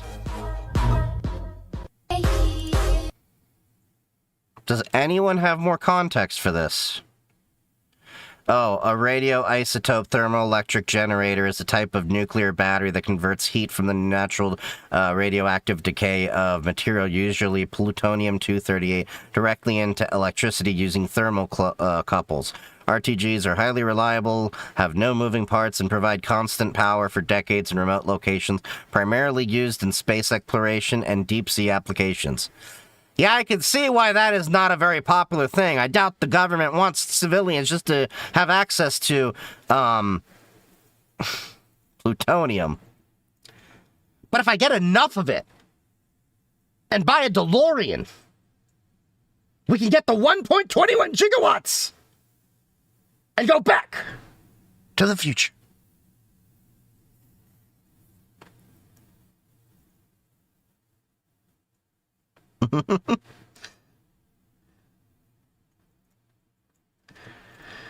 Looks like I get to be a WISP operator and owner in 2 months. Wish me luck. Oh, that's nice.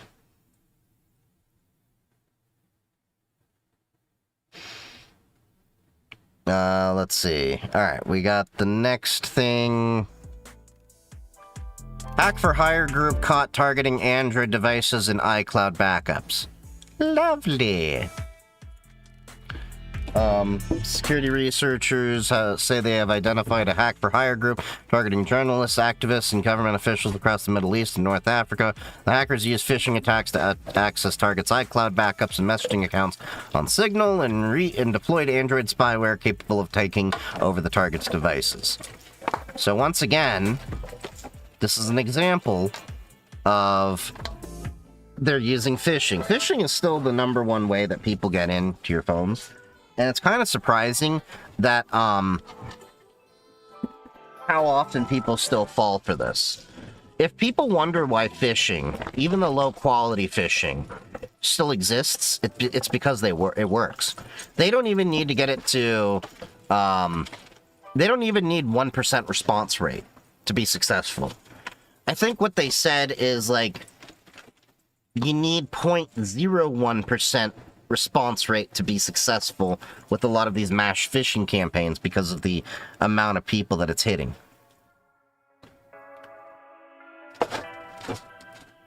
Oh, you're talking about your thing in South America. I was really confused. I'm like, they just said they were in Africa. Yeah, okay. But the basic, advice around a lot of this comes into play, which is be wary of anything sending you a message. Don't, click, tap anything, the usual jazz we would say. That shouldn't, be trusted. Alright.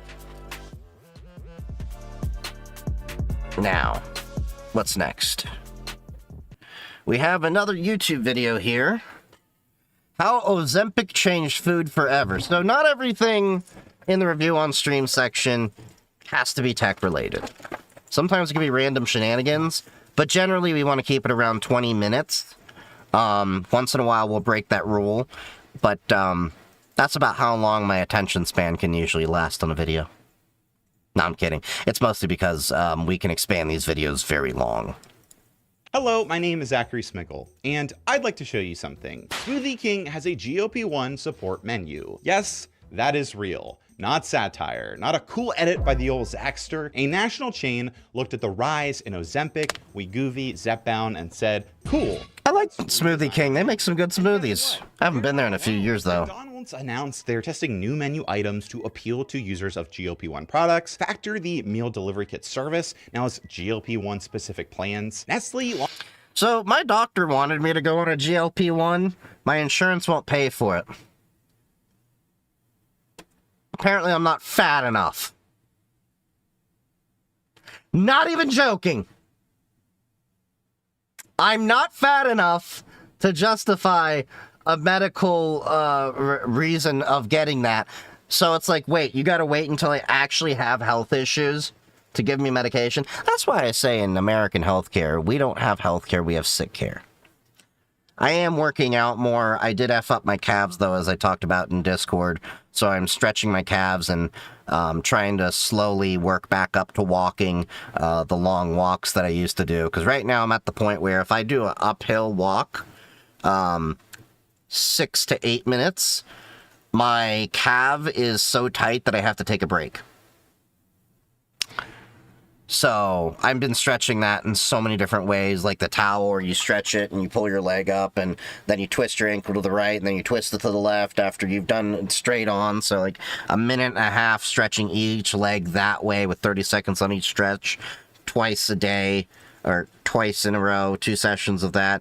Then the knee bent wall stretches, 2 sessions of those, 30 seconds a time each. You know, the usual. And then I have a foam roller that I'm rolling on. Launched an entire frozen...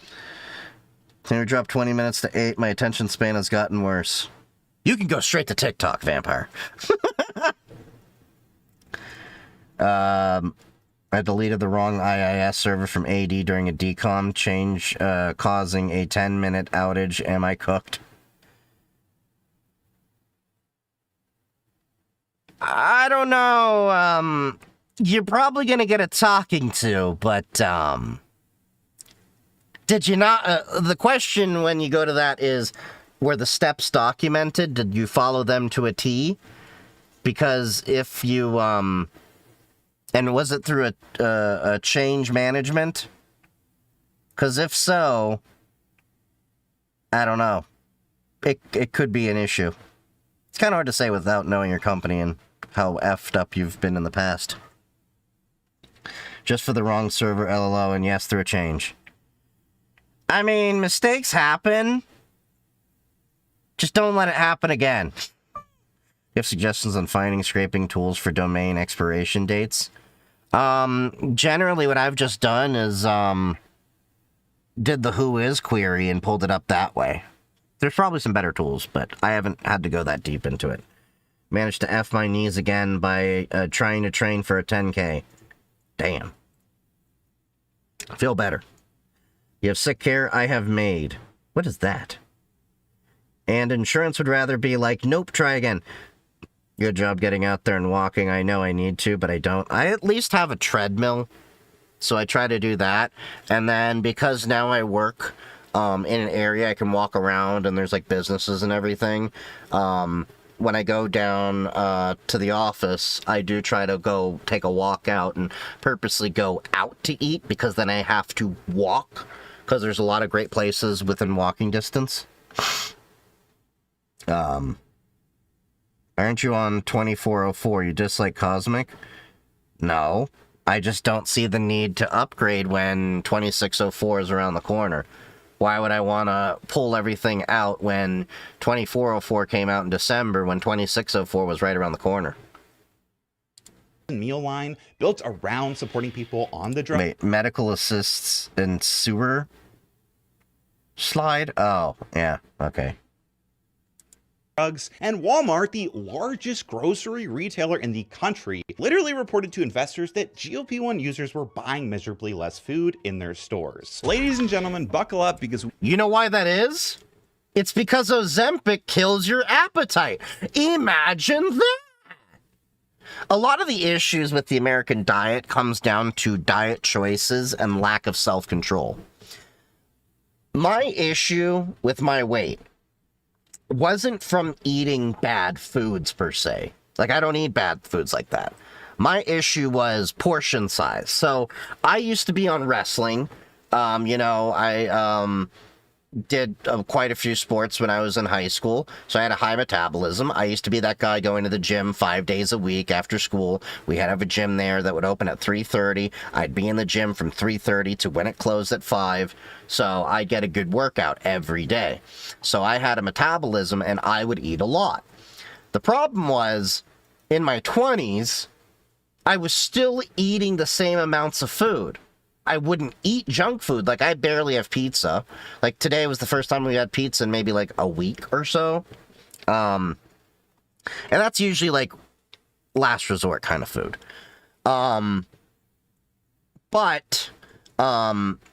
Like, if you give me salmon, I'll have like 2-3 pieces of salmon with lots of rice.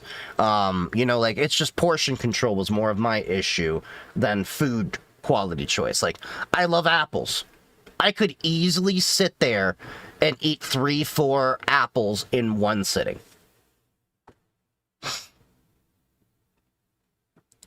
We are entering the Ozempic economy, a time where brands are shifting their marketing, menus, and even business models, not because they care, but because they have to. Roughly 1 in 8 adults are currently using GLP-1 drugs for weight loss. That is millions of Americans eating less food. And here's the thing, a huge part of the food industry is built on volume. More snacking, bigger portion sizes, buy 3 bags of chips, get 2 free. Yep. GLP-1 drugs mess with all of that, and it is causing brands to panic and adapt. The adapting part sounds good in theory, right? We can all agree if big food wants to make their products healthier, that is generally a good thing. But are they actually doing that? You're going through the exact same thing. I used to be able to burn whatever I wanted to eat. Yep.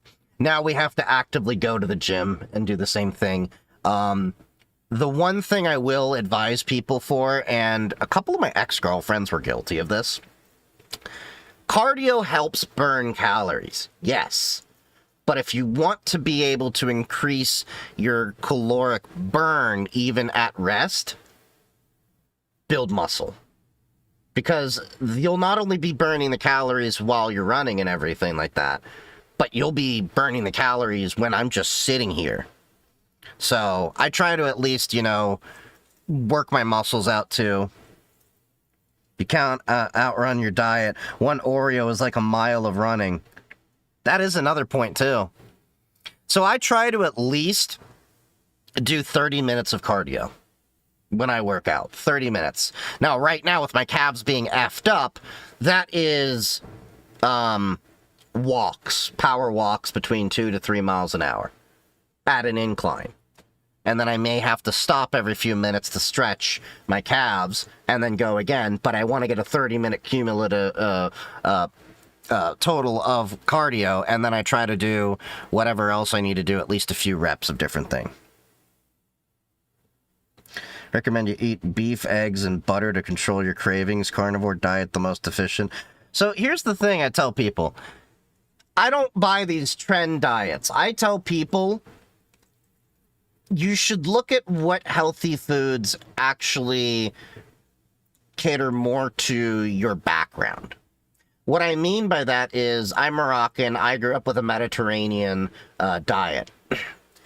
I was gaining so much weight from the American diet. When I went back to the Mediterranean diet, I lost a lot. Some of my friends, like, I had a buddy that's Native American. When he stopped eating a lot of the American food and went back to his, indigenous foods, a lot of his health issues cleared up. So I don't buy the whole, like, trend fad diet. It's more everyone has a different body type, and thus they're going to need a different requirement for how their body processes food. Or just slapping a fancy logo on a box of cereal and calling Cardio is better for me because ADHD and walking, running, whatever gives me something to focus on. Hey, the marketing and works for you. It works. Is actually trying, and who's just hoping you don't flip the box around. All that plus carnivore diet will give you rectal cancer. This is hyperbole, but still. a few lawsuits waiting to happen, and something even called fiber maxing. Let's get into it. Wait, what? Fiber maxing? The year was 1984. Apple launched the first What is fiber maxing? It sounds like me on a Tuesday with my Jewish ass. Macintosh computer. Ronald Reagan won his second term, and scientists discovered a hormone in the human gut called GLP-1. GLP-1 lowers blood sugar and essentially tells your brain... Share the Native American food, man. I'm Native American, but I don't know any of it because I never knew my grandpa and grandma was all secretive about her tribe. That's unfortunate. I haven't talked to the dude in a while, but, I'll see if I can maybe dig up his contact info. 1984, but there was a problem. In your body, it breaks down in just about 2 minutes. Too fast to actually be useful in medicine. Then, in 1992, an endocrinologist named John Ang was studying Gila monster venom. Yes, venom from the Gila monster, which it's always interesting. Is the only venomous lizard in North America. Obviously. But anyways, it's always interesting where we find these medications. Produce a hormone almost identical to human GLP-1, except it stuck around for hours. It was a massive discovery. Scientists took that, recreated it in a lab, and eventually built a twice daily injection. Years later, Novo Nordisk then redefined it into a once weekly shot, and by 2017, the FDA approved... What is the name of the YouTuber? Zachary Smiggle. He makes some really good documentaries. It under the name Ozempic. When Ozempic came out, it was not a weight loss drug. It was approved specifically to treat type 2 diabetes. And then Hollywood got a hold of it, and then it became the hype fad. But as more people started using it, patients were losing significant amounts of weight as a side effect. And so doctors started prescribing it off-label. Off-label means using an FDA-approved medication for a purpose the FDA hasn't specifically approved it for. It's not illegal, doctors actually do it all the time, but because insurance companies only cover approved use, getting something like Ozempic for weight loss meant paying out of pocket. Which is why the real floodgates opened in 2021 when the FDA approved Wegovy. This was essentially the same medication but at a higher dose, specifically designed and marketed for chronic weight management. This was the green light the world was waiting for, and it turned a medical discovery into a cultural phenomenon overnight. For a while, it felt like every celebrity on the red carpet had suddenly undergone a transformation, but nobody wanted to say the word Ozempic yet. It was the industry's worst kept secret. Chelsea Handler admitted she was on it without even realizing what it was, because apparently her doctor just handed it to her like it was a vitamin. Amy Schumer was one of the few people who actually called out the culture of secrecy. And then there was the Oprah situation. Yeah, that's right. Wait, what? Oprah situation. Nobody illustrates the absolute... I forgot she existed for a moment. She used to be everywhere. She had a TV channel.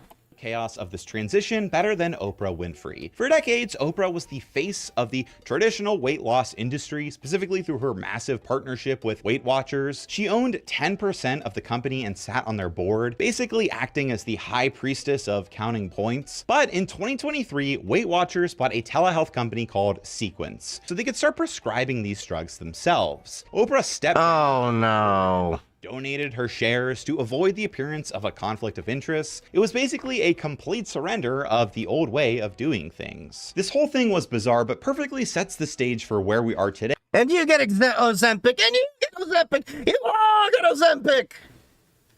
But on that point, you know, like how doctors prescribe things for off-label use, I find it so stupid that insurance companies have doctors, or they're not even doctors half the time, that dispute what your doctor prescribed you. And, like, I have to go through issues where it's like, oh, we don't improve this asthma medication. You have to use that asthma medication. And then my doctor and I have to fight with them and say, this is the medication he's been using for 6 years. We know it works. We've gone through this before. Give him the damn medication. I hate the fact that in America, insurance companies can drain people of their funds and then also dictate to them healthcare that their doctor is approving of. In the Ozempic economy story, we're watching massive brands go through a full-blown identity crisis. She sold everything and moved to Hawaii. Decades building just doesn't exist anymore. The irony is that for some, this desperate Wicked is an example. Oh yeah, have you seen Ariana Grande and what's her face? Like, those two lost way too much weight, and like they now seem really delulu with a lot of their interviews and everything, and I just kind of look at them and I'm like, blink if you need help. Blink if you're in a hostage situation. Like, it got weird. And here's the thing. Ariana Grande was actually cute before she lost all that weight. Like, why did she need to lose even more weight? It seems like y'all are in a competition to try to, you know, be skinnier than some of my relatives in the 1930s to 40s. That is a Holocaust joke. pivot is actually backfiring. Weight Watchers tried to shed its skin and become a pharmaceutical middleman, and the market responded by sending their stock price off a cliff. But this is the new reality. Brands have to account for cultural changes. GLP-1 oh, the buccal fat? Yeah. I don't understand why they're doing this shit. Eating less. And of course, a boatload of daily grinders. The difference between drug dealers and pharmaceutical representative is one has a license. Oh, you should. I dated a woman that was a pharma rep, and like the things that she would tell me that they would do, it's like so sleazy.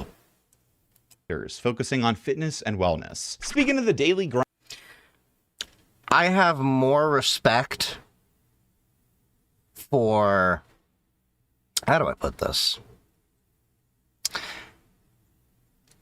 I'm not going to by any means disrespect anyone who does, you know, adult content or anything, get your bag by any means. But in terms of societal ethics and all of that, I'd have to rank pharma reps below that. If we're just looking at how society views things. This video is sponsored by Trade Coffee. I don't know about you, but when spring comes around, I love switching things up. And the easiest upgrade to Oh, watch a video on the stories from that ex. There weren't too many that, you know, I forgot a lot of like the specific ones, but she told me like things like, she basically, she has friends that will hide their wedding rings. Like, they'll start their job, put their wedding ring in their pocket, so that they give off the impression that they're single, so that they can flirt with the doctors and get an in. Like, yeah. It's really sleazy, the things that they do. They're no more different, in my opinion, than a lot of the... Do you all know the concept of what a booth babe is? At like these cybersecurity and tech conferences. It's an outdated practice that's really sleazy that I am thankful we have moved on from, where basically companies would hire very attractive, most often, women. They could be scantily clad. Basically, the whole idea is you draw in, it's predominantly men, of course, into the booth with these beautiful women that know fuck all about the product or anything like that. And they're there basically with just enough information to like entice you, and then you're basically there for the eye candy. Where this tactic never really worked on me when I went to these conferences, because I would be like, yeah, do you have an engineer I can talk to? Yeah, like I have no interest whatsoever in the fake flirty behavior and all that people do. Bro, what the... Yeah. Oh, there are a lot of toxic tactics that happened in professional conventions for many years, and booth babes were just one example of that. It is an outdated practice that I am very thankful we have moved on from. Especially now that, we have more women in the field. I've never really agreed with that practice. Like, if you want me to look at something sexy, show me the specs of your product. Wow me with zeros and ones. Look, and this is a bi guy who will, shtup anything on 2 feet that walks and is, at least 25 and up. Be clear, I'm not an Epstein. But yeah. Okay, so people are caring more about their bodies and what they consume because of this new health optimization era. I went on a tangent there. In my last video, wellness is 100% in. People are increasingly focusing on health for a multitude of reasons, and GLP-1 is the icing on the cake. Brands must adapt. The issue is how they're doing that and whether they're doing... I always get distracted by the fact that he has got Settlers of Catan there, and some of my friends say they love that game, but I've never been able to play it. Anyway, moving on.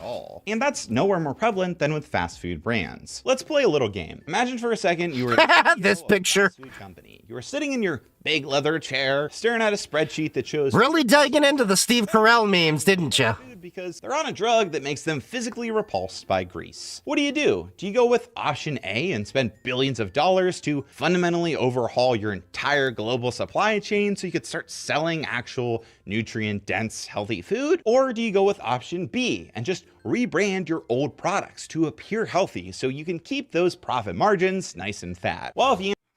Option C. You just accept that your food's greasy, plays grease lightning all the time. That's probably option B, isn't it? Answered A, you'd be classified as a terrible CEO and would probably be fired. In the Ozempic economy, survival is rarely about making a better product. It's often about being better at marketing. And one of the easiest things to market in this economy is protein. Protein signals discipline, fitness, optimization, and all the stuff modern health culture loves. Oh God, I hate the protein marketing that people have. Well, this is protein and that is protein. And I keep telling people you need to focus on the calories. Because the problem is a lot of people don't understand is that protein has calories. So for every gram of protein, there's apparently 4 calories. So you order something that, say, has 10 grams of protein, that's still 40 calories. So you're eating all this food thinking that, oh, there's not a lot of calories here, it's just a lot of protein. You're eating a lot of calories. The caloric deficit is still the way that you have to determine that you're losing weight. You have to burn more calories than you are taking in. That's the basic fact of all weight loss. When everybody's like, well, you should eat that, or you should eat this or that. Some people's bodies respond better to certain foods, but the argument also is that it comes down to you need to burn more than you're eating. But what you might not know is people on GLP-1s are constantly told to prioritize protein, partially because it helps with fullness, and partially because when you lose weight... Now, that is a good thing about protein, is you do figured that out suppress a lot of your appetite. Dining at Mickey D's was considered unhealthy, but as of March 20th, eating their chicken strips is comparable to eating protein. It depends. 1 cal from protein is not the same as in carbs or fibers. I get that, but... the fact is that people overlook the fact that there are calories in protein, and you still have to calorie count, is the point I'm getting at. Bars, at least according to McDonald's Twitter. Now, don't get me wrong, 40 grams of protein at 460 calories. Yeah, but then you have the problem of, look how much cholesterol is in there. is reasonable, especially because, you know, it's just chicken. But 23 grams of fat with 1,400 The McArch is healthy because it has a bunch of protein. Pay attention to the other macros and So salt. much so, they've partnered with influencers to showcase how much protein their products have. This influencer in particular has been incredibly forward about her GLP-1 use. And guess what? McDonald's saw that and sponsored her to talk about their high protein options. And look, I want to be extra direct here. I'm not criticizing Stefania for being open about her diet or her weight loss journey. My issue is not with her. What I am criticizing is the fact that McDonald's saw a wellness creator with a GLP-1 audience and thought, perfect, let's use that to sell fast food. Yeah, that is a little bit weird. It's a platform around transforming their health through diet and exercise, and then takes a McDonald's sponsorship. The irony is worth pointing out. Moreover, I think it's strange that wellness and fitness creators are partnering with fast food brands, period. Because Yeah, and you will never see me endorse fast food brands. I will always pick the local ethnic cuisine over a fast food chain whenever given the chance.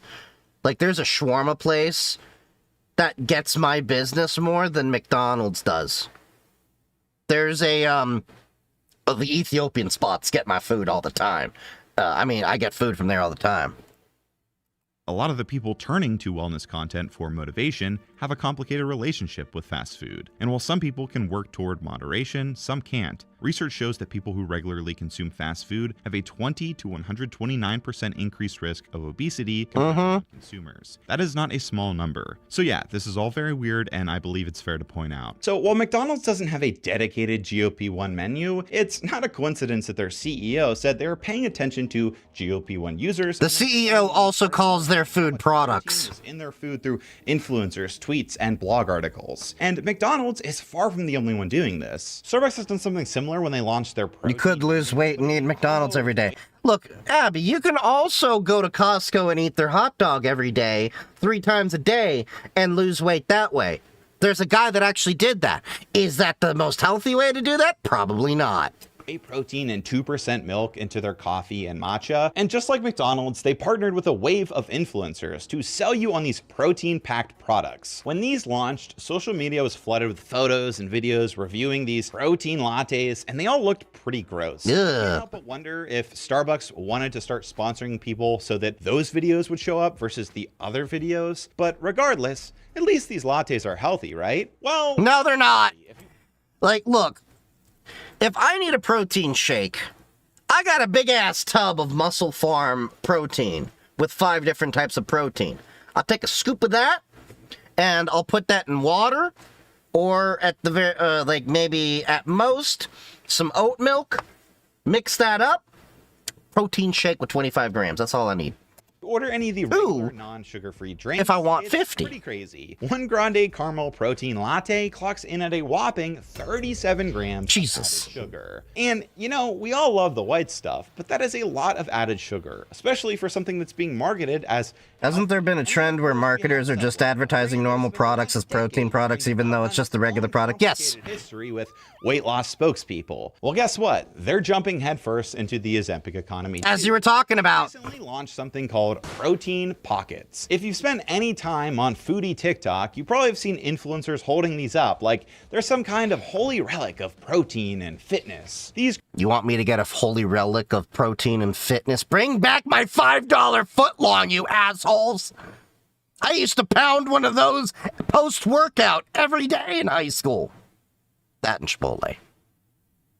Creators talk about them as if Subway just discovered the concept of amino acids for the first time. While their protein pockets are not necessarily unhealthy, and they're certainly healthier than a lot of other fast food items, the marketing is just marketing. For example, their regular rotisserie style chicken 6-inch sub actually has fewer calories, half the fat, and about the same amount of protein as their new Baja Chicken protein pocket. There really is no significant difference between ordering certain regular menu items and these new protein pockets. pockets. As you were saying, Abby? Light examples. Some brands are way more forward about what they're doing here and who they're trying to target. In December 2025, Shake Shack introduced its new Good Fit menu. And I haven't thought about Shake Shack in a minute. They did not dance around it. In the company's own words, their menu is designed to include high protein, gluten-free, vegetarian, and yes, GLP-1 choices. But here's the funny part. The Good Fit menu is not really some revolutionary new line of food. They took their same burgers and chicken sandwiches and just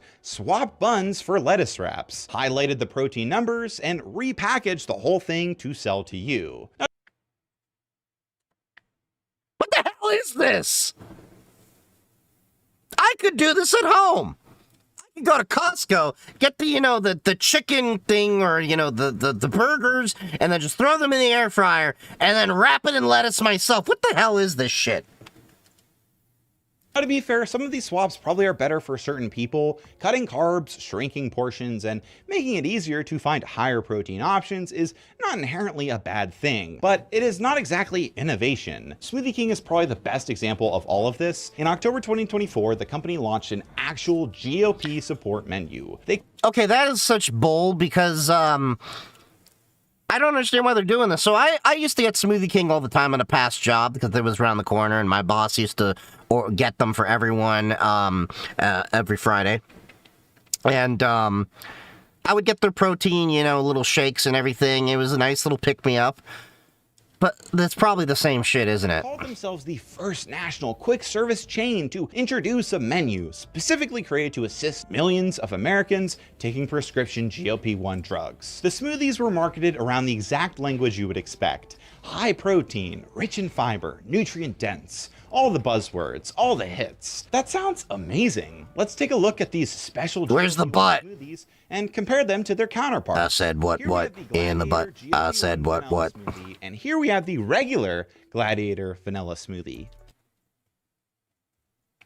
It's the exact fucking same thing. Corporate wants you to find the difference between these two images. It's the same thing. And don't get me wrong, like, if you look at this, like, okay, maybe the sodium is a little bit high, but overall these numbers are not too bad for one smoothie. Oh, sorry, something isn't working here. Let's try it again. I said, here is the GLP-1 version, and here is the regular.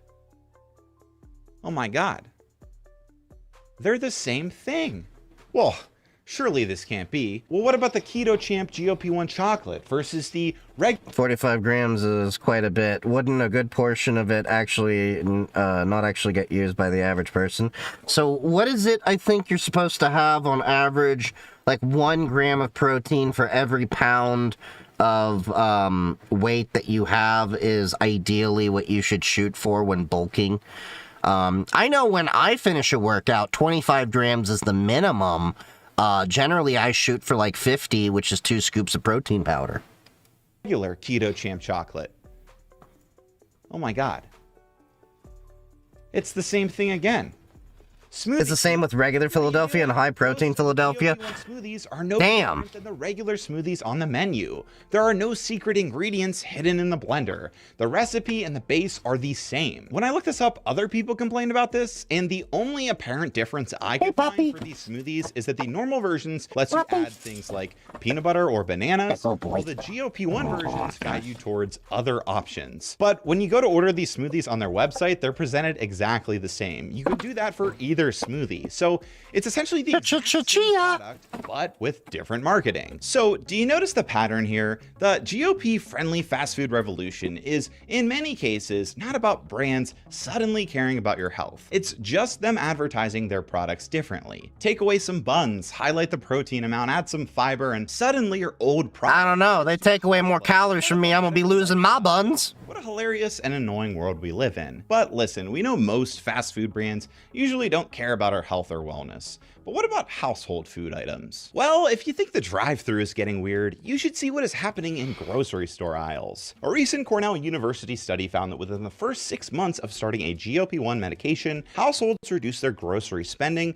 by an average of 5.3%. Among high-income households, the drop was even steeper, at more than 8%. And the biggest still a good chunk. Snacks, sweets, cookies, and baked goods, down nearly 10%. So just like fast food, I don't eat any of those things really either. and what exactly are they doing? Well, shoving protein down our throats. There's protein pasta, protein chips, protein Snickers bars, protein cereal, protein pancakes, and even protein-infused water. But Wait, I what? really want to highlight this one specific example just because of how ridiculous it is. Kellanova, the company you probably know better as Kellogg's, the snack giant behind Pringles, Cheez-Its, When the hell did they change their name? exactly the kind of ultra-processed snacks health-conscious consumers are cutting first. So what was their answer to the GLP-1 era?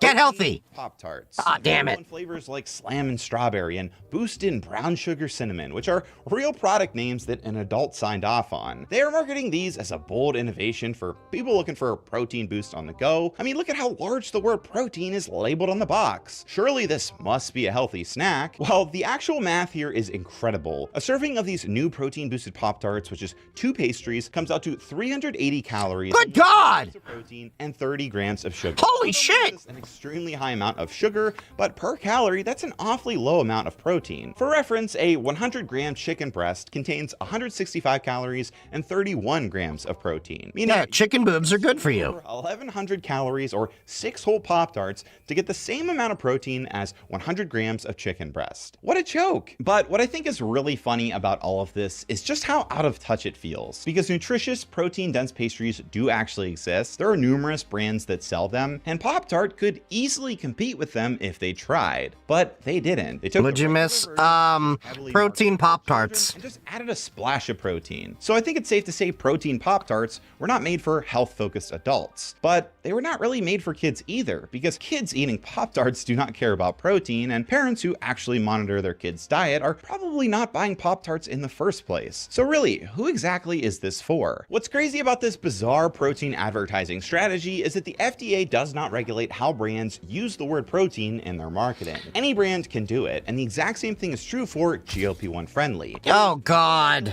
Or medically defined. Maybe the FDA does need to step in more on all this shit. Brand can define it. Ain't gonna happen in this admin. Who released a whole new line of GLP-1 friendly frozen meals called.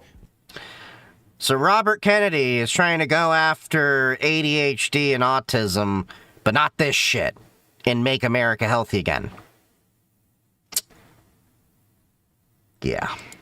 Vital Pursuit. The packaging has this massive V that aggressively highlights the protein amount and a big GLP-1 friendly label right on the front. Then there is Conagra, who went through over 24 existing Healthy Choice meals, changed absolutely nothing about the recipes, and just started labeling them as GLP-1 friendly. 2 completely different levels of effort, same label. He changed the pyramid, though.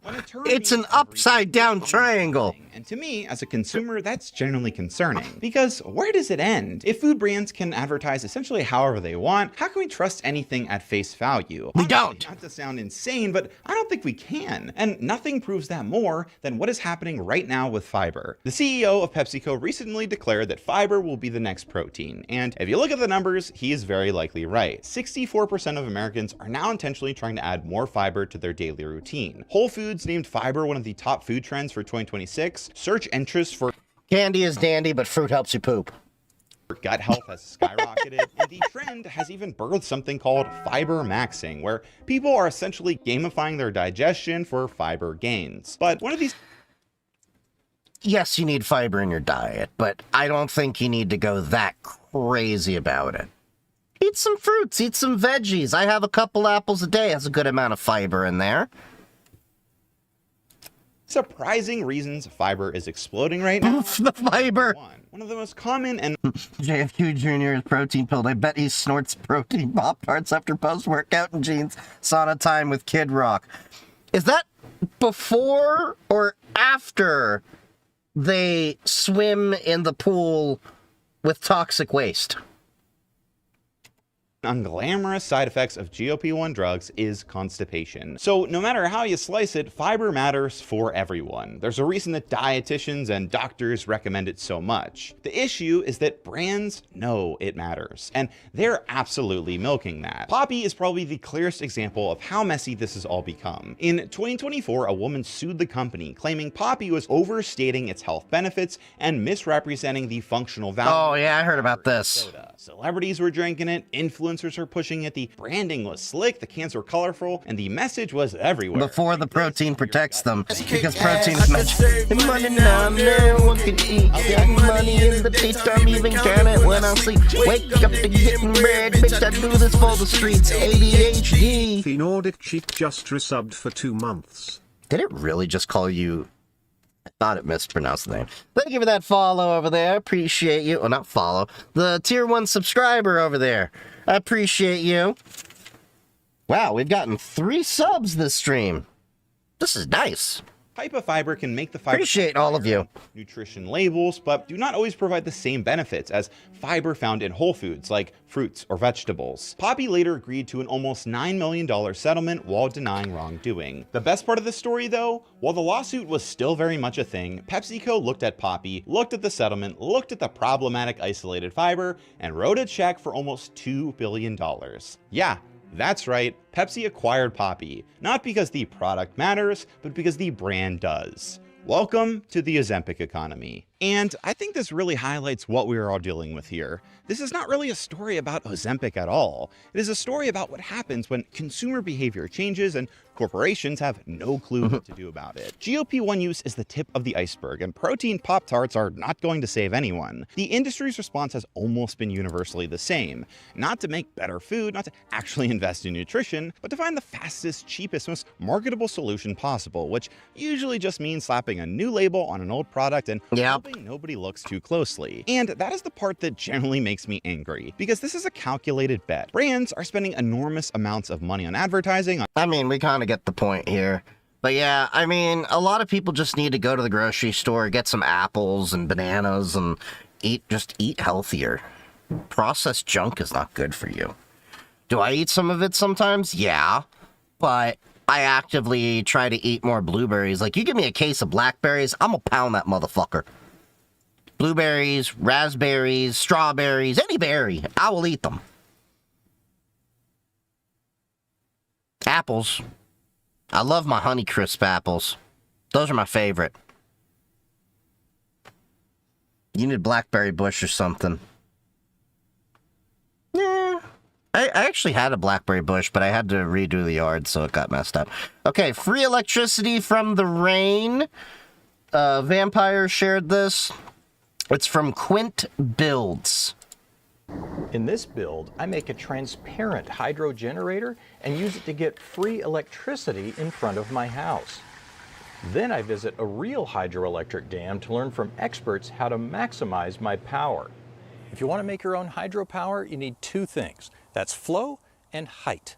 And on a house, there are only 2 places I know of to get it. Gutters? Is where the rain gutter sends water to the ground. I proved that works by charging a smartphone with only the rain from 1 gutter on my house. The second place is where all of the runoff collects at the street. Now there's not that makes sense. much height, but there's a lot more flow. And I tried to take a shortcut last year by installing my Pelton generator at the street, but the power output was so low it made me wonder if there was something wrong with my meters. So this year I'm starting over, designing my own Kaplan turbine that should do much better with the high flow and low head conditions. The cupped shape of a Pelton wheel forces the water to take a U-turn, reversing its momentum for an extremely efficient transfer of energy.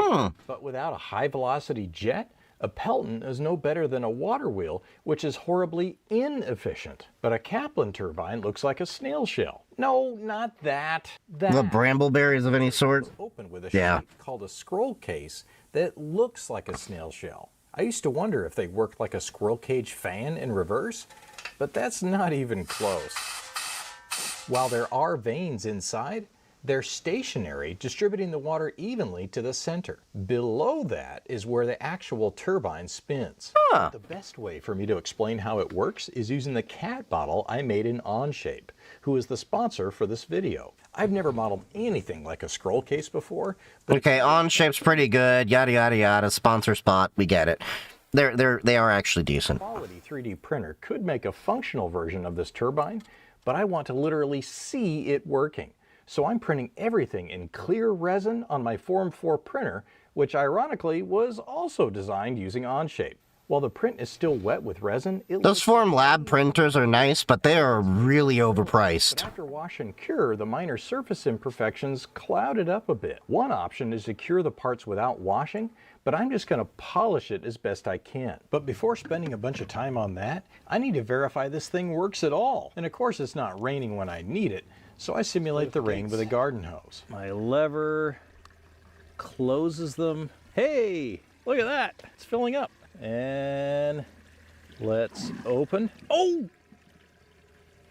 Okay, we got a little bit of a burst there. So my gates leak a little bit with that pressure.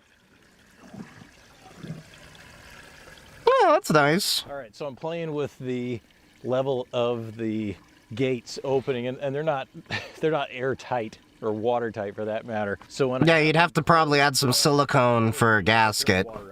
we can open Silicone or rubber. There we go.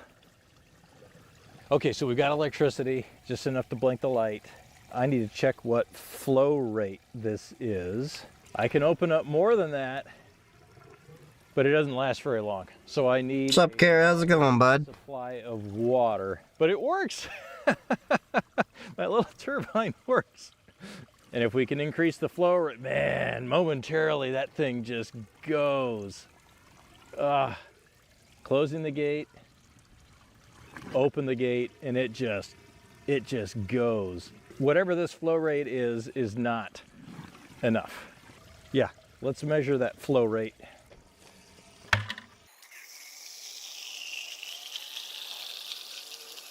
All right, 40 seconds to fill that up. Now that we know it works, I can justify more processing trying to get it totally clear. I wet sanded up to 600 grit, which looked okay when wet, but dried to a smoky finish. So I started trying every polish and wax known to man. The outer surface... Don't you have a curing device? Or, I don't know.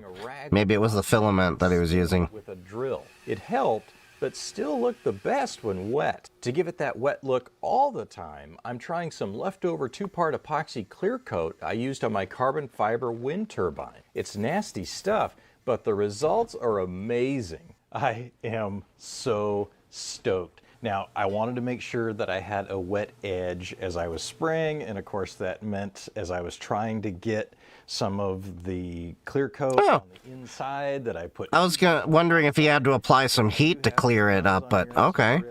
But overall, I mean, this is better than I could have ever hoped for. Once I saw how good this was, I was like, okay, everything's going to be done in this now. If you look at what I have laid out here, I've got fresh parts that I'm going to put in the generator. If you look closely at the generator, this is just polished. This is the clear resin.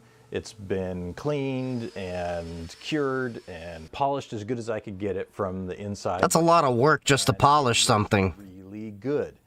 But I would have probably been lazy and give up and say, let's just get this shit to work. Coated with this clear coat. If you're looking for dimensional accuracy, this is probably the way to go, that you're not adding a bunch of extra material to it. But if you want the quickest way to get to something that looks as transparent as possible, I'm seeing that the polishing that I did wasn't really worth it. I think just some basic sanding, some wet sanding with 400, 600, and then just go right to the clear coat. So now I'm going to put it together and we're going to do some power testing indoors because I can't really count on the rain right now. I repurposed a shelf to give similar... What, you mean you're not a rain god? ...gallon buckets at top and bottom. Kidding. The addition of a gate valve before the turbine lets me suck water into the vertical tube with my shop vac, then cap it off so it will siphon out of the upper bucket. Okay, we just want to see if this thing will work at all. Hey! That's pretty clever.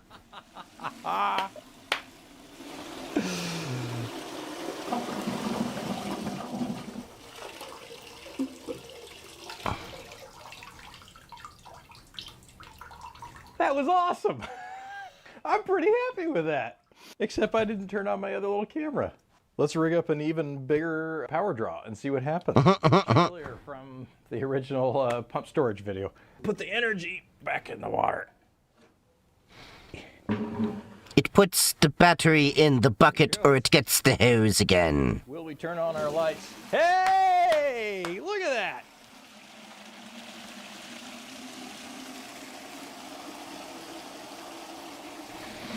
That is really interesting.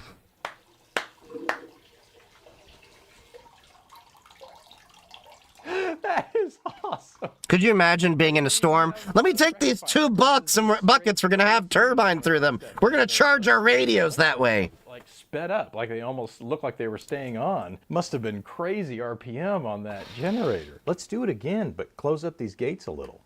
Here goes.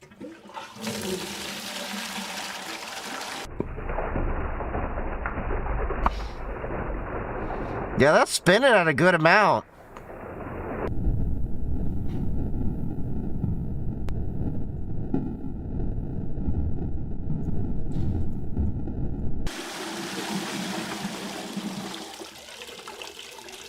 Rig up some power monitoring.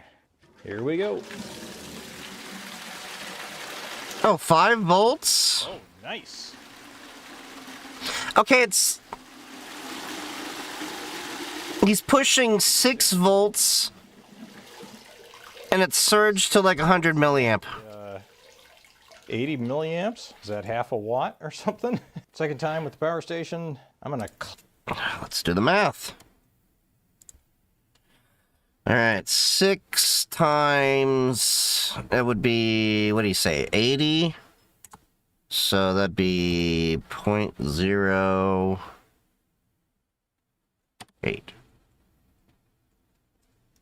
Yeah. So roughly half a watt. All that for half a watt. So he would essentially... Now, there is a way, if I'm not mistaken, to improve this. So he has a very, very small turbine over here. If he increases the size of the turbine, he could potentially increase the amount of power generated. So 6 volts at 80 milliamps, not a lot you can do with that. But it's enough for emergency lighting. What's up, Jessica? How's it going? Close the wickets. Way more close than...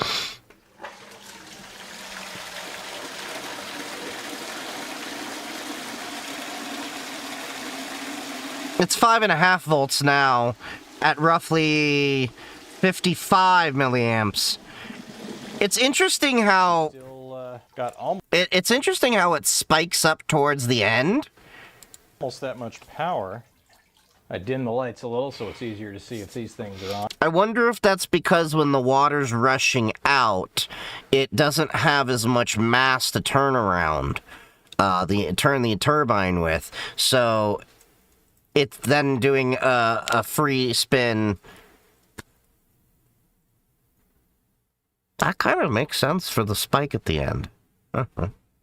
And we're closing the gate pretty much all the way. This is the most closed we've done it so far.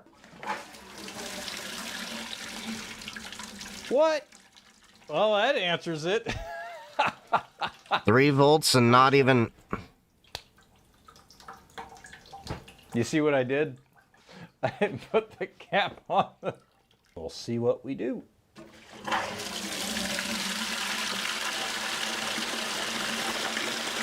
So the voltage remains roughly the same, but the amperage got lower. Much power, huh? The lights are coming on. About 10 milliamps. He's trying to see about getting free electricity through rain. Well, that lasted longer, but man. Well, that proves that the wickets can do their job. They are slowing the flow and turning down the power, which is what they're for. They're made to balance the power output with demand. We've proven it's ready for the street, so this is my last chance to rebuild the generator with super clear parts, minus the original stator. It looks so good. Yeah, I have a feeling if he could somehow increase this part, the energy generation part, that would actually result in more power being created, but this is just for a prototype. I can't help but put it on the shelf one last time for some slow-mo footage. And our timing couldn't be better.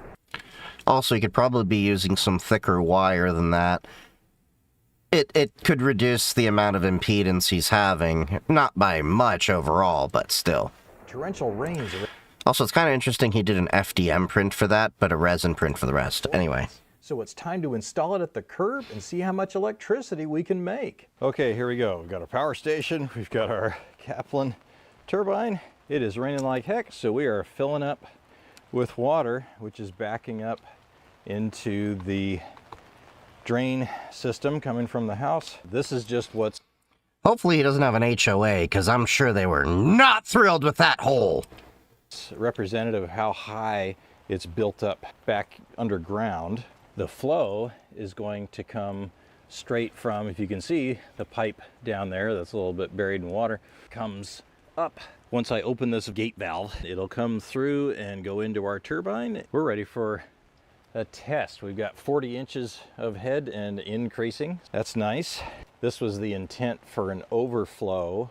This would overflow and come down and go right down to here. And that's probably what I will do long term. So when it's raining like crazy in the middle of the night, we can still... HOA, how dare you engineer on your own property?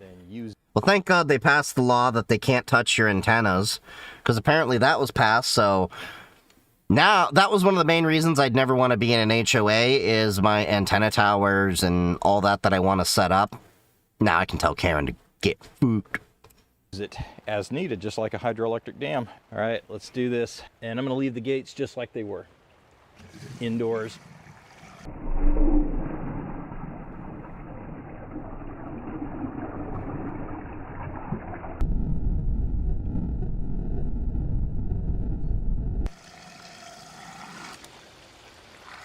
Oh, look at that! Thing is humming. Oh, look how much power we're getting.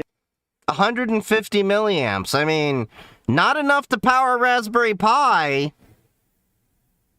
but you could do something with that lighting-wise. Oh my gosh. Is this the first time we've gotten a full watt out of this thing?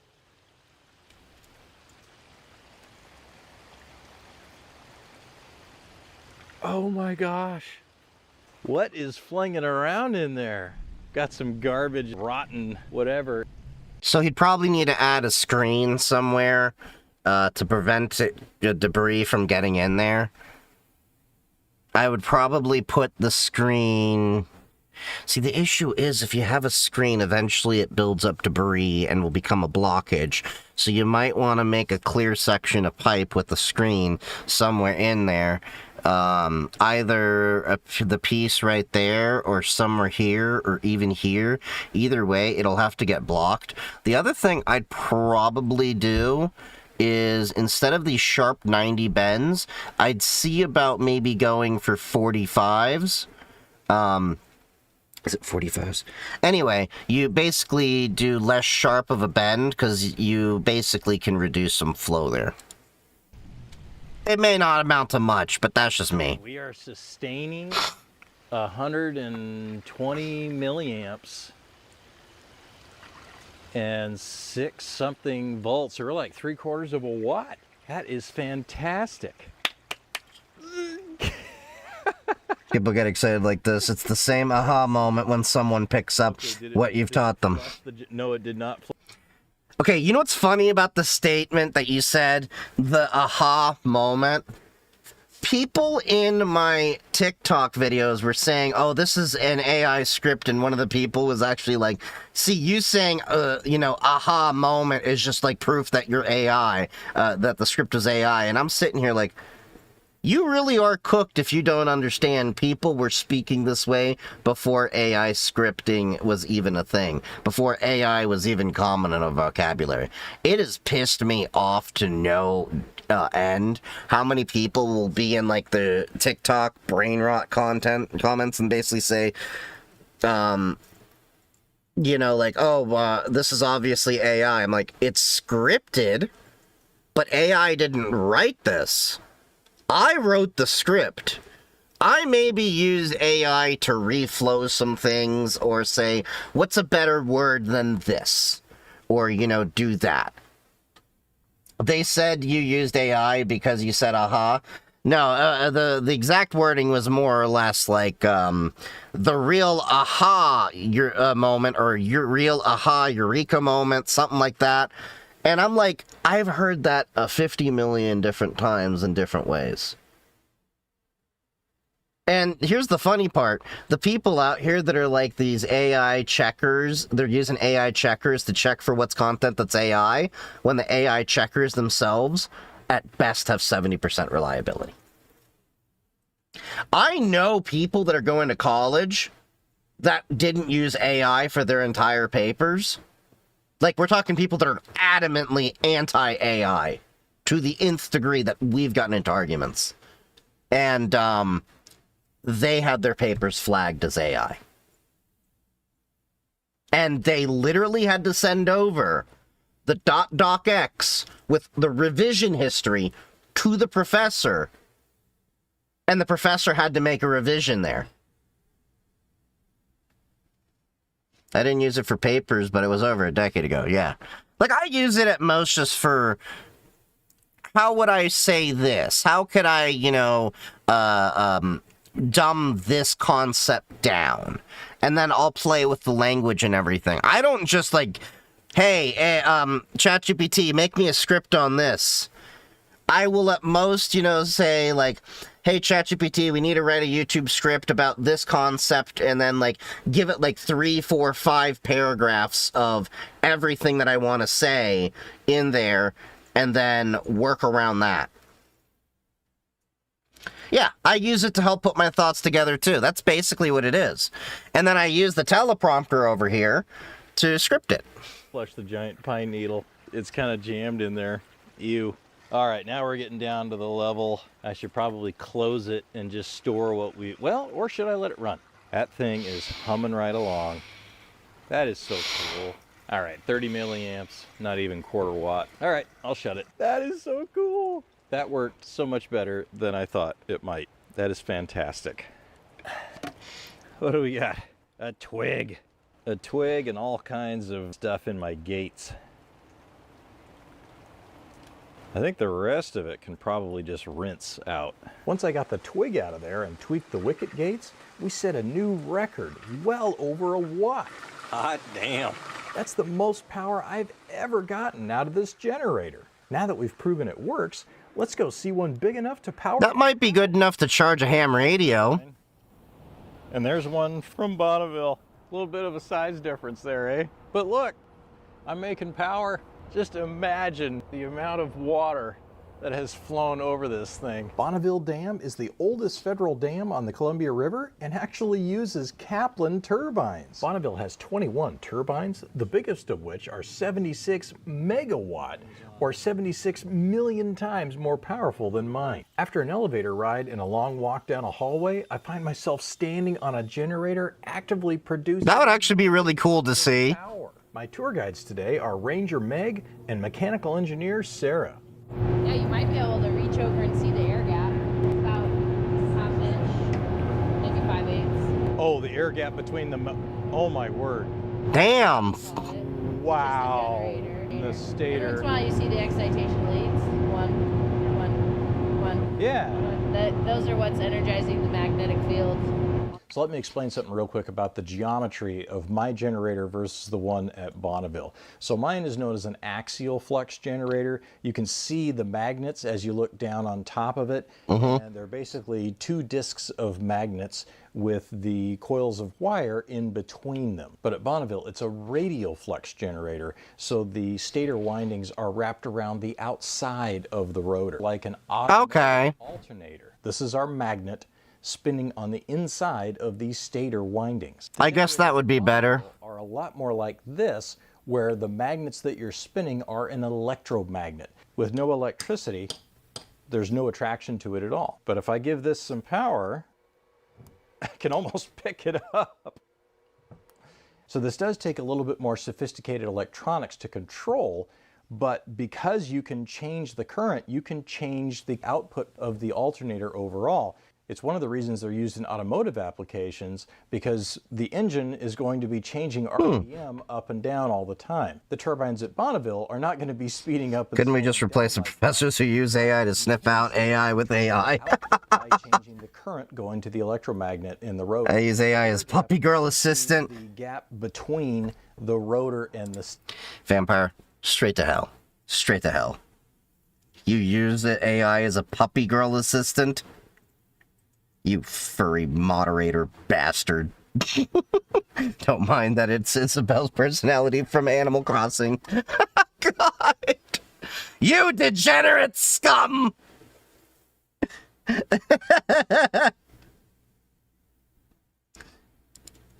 I want Finster as my AI assistant. That Razer Project Ava, a 3D holographic AI desk companion unveiled at CES 2026. Yeah, I put a deposit down for that because I knew you gooners would be interested in it, so when that comes out, I will probably have that on my desk. Don't know what we'll do with it, but... Y'all a bunch of degenerates! Not a big deal on something this big, but the rotor at Bonneville is over 36 feet in diameter. So even though it's only rotating at 70 RPM, that large diameter is moving at almost 30 miles per hour. Jesus! Called the excitation leads is where the electricity goes to all of the electromagnets in the rotor. Wow! Heading one level deeper to look at the wicket gate controls. I'm betting seeing something like that is impressive as hell. RS_Gen is now chilling in the lab. Thank you for the follow. One of these wicket gate levers connects to a wicket gate linkage, which connects to a Yeah, put Tux in the AI box as an avatar. with the two servo motors to open and close the wicket gates. And so, but it is the rotation of that ring that's opening and closing the wickets, Yes, right? and Or then you can adjusting. see our two servos. These are small. Look, I just want a robot to cook me food, clean my house, and fold my laundry. Then I'm happy. Diameter in that 3.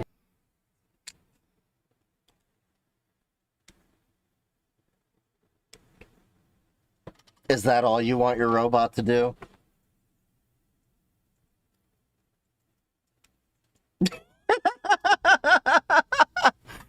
Like, don't get me wrong, that sounds pretty great to have a robot as a maid. But let me put it this way. Some of the people that I've seen the content for with AI, as I've talked about on my other YouTube videos, y'all are only a few steps away from taking AI, putting it into a real doll, and calling it a girlfriend. Just putting that out there. 100 psi. One of the other questions that I know Meg had sort of addressed was, I tend to think of this as a set it and forget it kind of a thing, but we know that the power demands of the grid fluctuate throughout the day, Well, that you and have our this... head will change.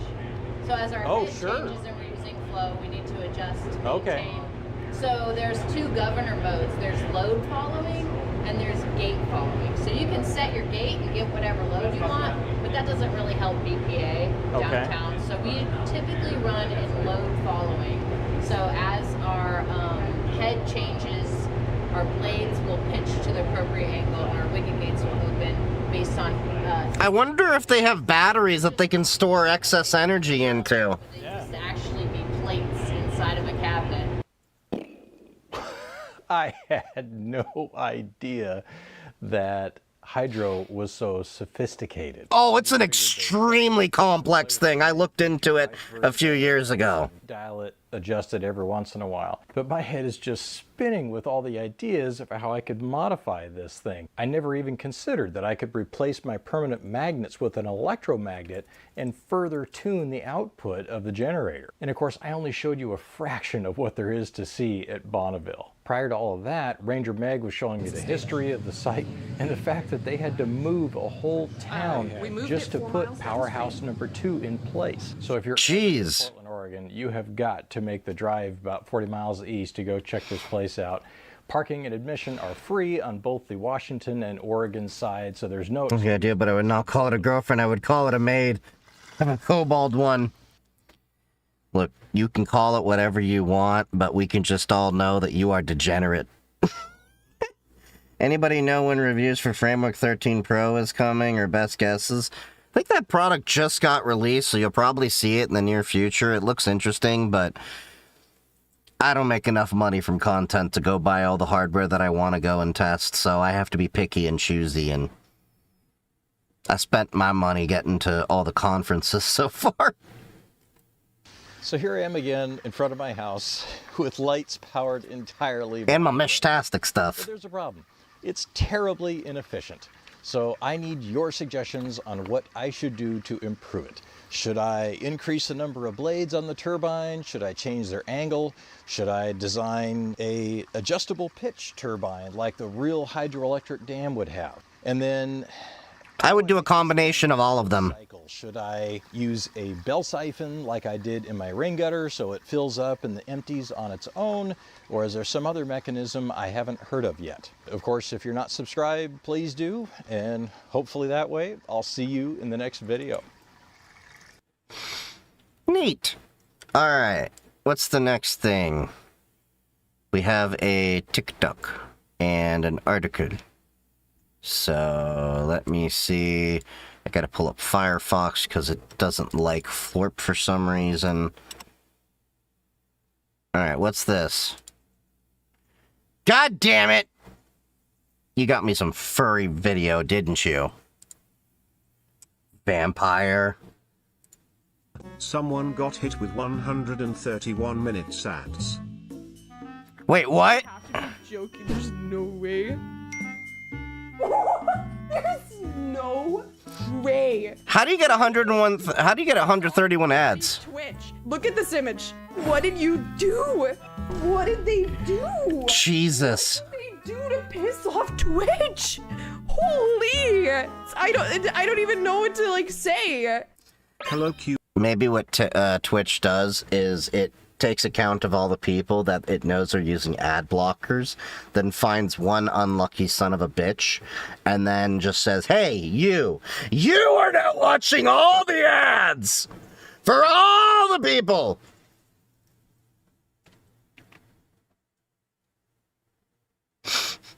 But yeah, knowing me, I would connect a puppy girl AI to my home assistant. You would. You degenerate. Alright, what's this? Oh yeah, we talked about this a little bit on Discord and Matrix. The Electronic Frontier Foundation, which they are, by far, the best nonprofit. We love the EFF around here. I have not had any issue with the EFF to date in my entire time that I've been aware of them.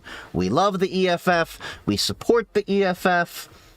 I'm a gold member of the EFF. And if you have money, you should go support them too. They fight for our digital rights. Well, the Electronic Frontier Foundation is leaving X. And I'm really shocked that they didn't do this sooner. So they said they actually had really good reasons for this. You might be like, oh, are they doing this because of Elon Musk did something or that? In a way, the problem is that, well, there's a reason why I'm on Blue Sky and Mastodon more, and it doesn't really have to do much with politics or stuff. It has everything to do with reach. So I personally have been on Twitter about a decade or so, right? When I, before I privated my account, I had like 12, 13, 1,400 followers, something like that. I have I have close to 3 times the following on both Blue Sky and Mastodon. I have over 10 times the engagement, and this is not hyperbole. I would even say close to 100 times the engagement on Blue Sky and Mastodon that I ever had on Twitter. To the point, and I have analytics to back this up, that a good chunk of my stream discovery for Twitch and all that is not for Twitch and my YouTube videos. Yes, TikTok is, of course, a big amount of that because I have like 394,000 people that follow me on TikTok at this point in time. But it is also... But if we look at like TikTok, and then we look at like the next runner-up is like Blue Sky and then Mastodon. Those are my 2 drivers. Like, even Instagram, which I just got back into in the past month or so, I've grown to 15,000 followers on there within a month or so, basically putting the same videos I put on TikTok as I put on there. The metrics just don't bode well for Twitter, no matter how much I sliced it back in the day, and now it's very much pay to win, because you have to get that Twitter Blue subscription, and then you have to use social media tools that allow you to cross-post to Twitter, but all the plans that allow you to post to Twitter cost additional money. My Fedica that I'm using to post to Instagram, Blue Sky, Mastodon, PixelFed, and Threads doesn't cost me anything. But the second I want Twitter access, it's like 15 or 20 bucks a month. Found you on Instagram a week or two ago. See? But in the entire time I was still on Twitter, when I was cross-posting to Mastodon and even for a time Blue Sky as well as Twitter. So I was cross-posting to Mastodon and then Twitter, and then Blue Sky came around and then I was cross-posting all three. Twitter has never paid off. This isn't F you, Elon. This isn't, all that. Twitter has never really been the most amazing platform, but it was better than Elon. Anyway. So I feel like TikTok the best at pushing small creators. It definitely is. If it wasn't for TikTok, I wouldn't be where I am. TikTok is still my largest platform, not only in terms of follower count, but in terms of revenue. TikTok is still making quite a bit more than my YouTube is. Although my YouTube in comparison is only like 5,000 followers, so do what you will with that. But it's growing. Anyway, so EFF is leaving X. The reason why, the numbers aren't working out. So they posted to Twitter, now known as X, 5 to 10 times a day in 2018. Those tweets garnered somewhere between 50 and 100 million impressions per month. By 2024, our 2,500 X posts generated around 2 million impressions each month. That's a significant drop. Last year, our 1,500 posts earned roughly 13 million impressions for the entire year. Oh, wow. So you went from 2 million impressions each month, 24 million impressions per year, to 13 million. To put it bluntly, an X post today receives less than 3% of the views a single tweet delivered 7 years ago. And, the EFF does put some good posts out there. So, I actually have alerts to whenever the EFF makes a post on Mastodon, for example. So you can actually see in my notifications over here. Yep, see? EFF. And let's just take a look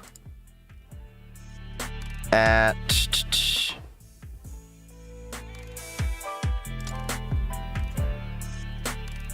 Yeah, so they've got 111,000 followers. This is on Mastodon, okay? With 23,000 posts. They've been on since April 3rd of 2017. They've been on Mastodon for quite a while. Before it became really, really popular. So, yeah. They have 111,000 followers, and I'm betting if we were to dig into their numbers, you'd find it's, they're getting a lot more. How do I know? Because, many of you use Twitter, right? These are my notifications just from, my Meshtastic post, okay? So these are my live announcements. Look at that engagement from my live announcements. I never got this kind of engagement from Twitter.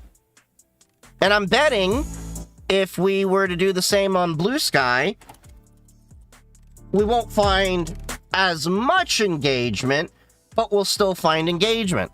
Look at that. 8. Look at that. We got 2 likes, 2 reposts.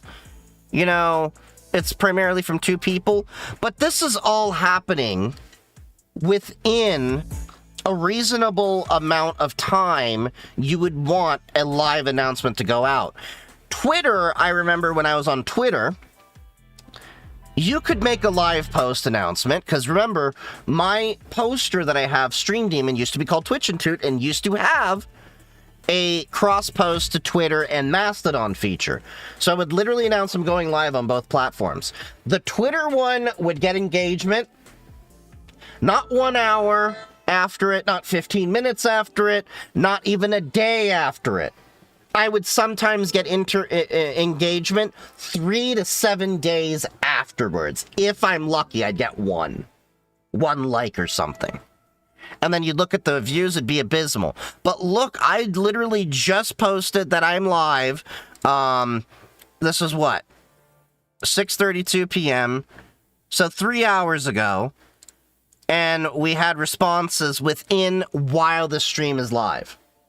Can you say on Twitter you will get that kind of engagement? Twitter is horrible discovery even in the old days. Oh, absolutely. X-Twitter is trash, and all Meta products, that's my own personal option. Yeah, I'm only on Instagram because I have to. You know, to grow the thing. Like, Instagram is just there. I was peer pressured into it. I'm still not sold on going back to Twitter. And that's primarily because there is a cost component if I do that, because I'm not going to install the Twitter app on my phone. I'm going to cross-post to it the same way as I do Threads. I don't have Threads on my phone. Well, I do right now because I had to fix something in a profile you had to use the app for. But I generally don't have Threads on my phone. I cross-post to it, and I maybe log into Threads once a month, and then get reminded why I don't like Threads. But Blue Sky and Mastodon, those are on my phones. Anyway.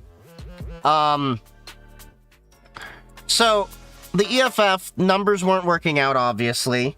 They posted to Twitter, they would get 50 to 100 million impressions per month by 2024. 2,500 X posts generated around 2 million impressions each month, roughly 24 million impressions per year.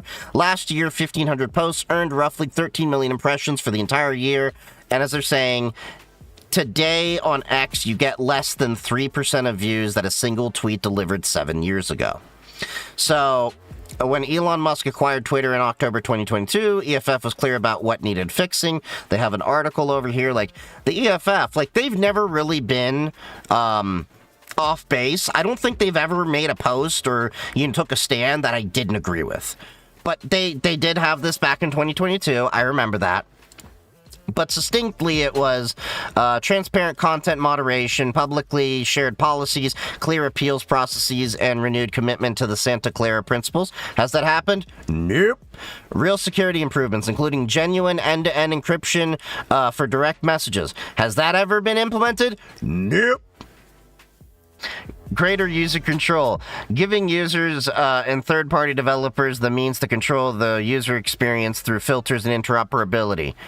Nope, that hasn't been implemented. In fact, the funny part is, Blue Sky originally came from Twitter R&D that Jack Dorsey wanted to see as the decentralized replacement to Twitter.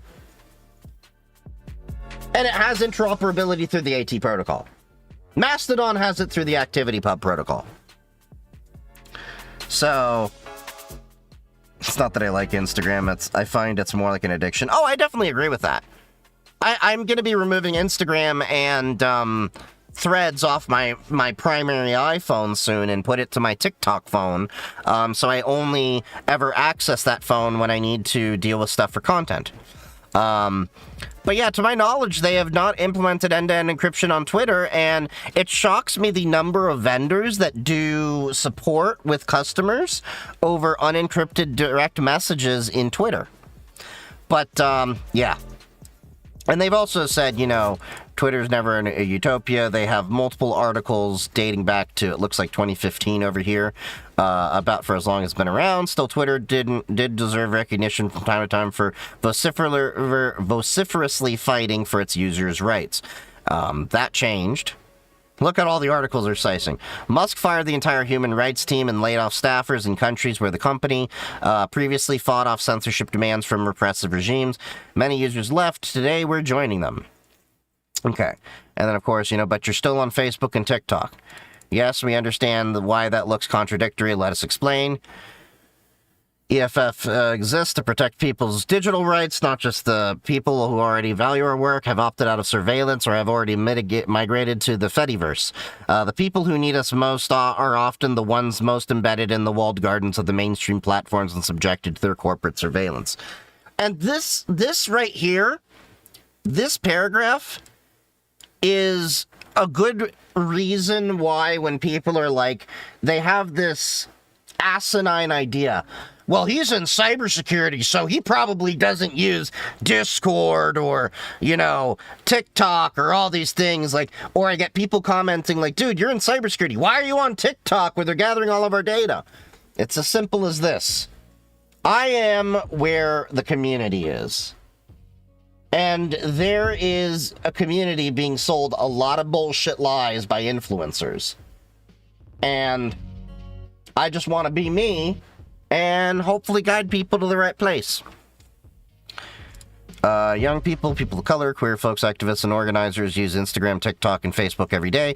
These platforms host mutual aid networks and serve as hubs for political organizing, cultural expression, and community care. Just deleting the apps isn't always a realistic or accessible option, and neither is pushing every user to the Fediverse when there are circumstances like you own a small business that depends on Instagram for customers.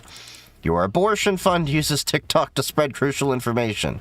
You're isolated and rely on online spaces to connect with your community. Yeah.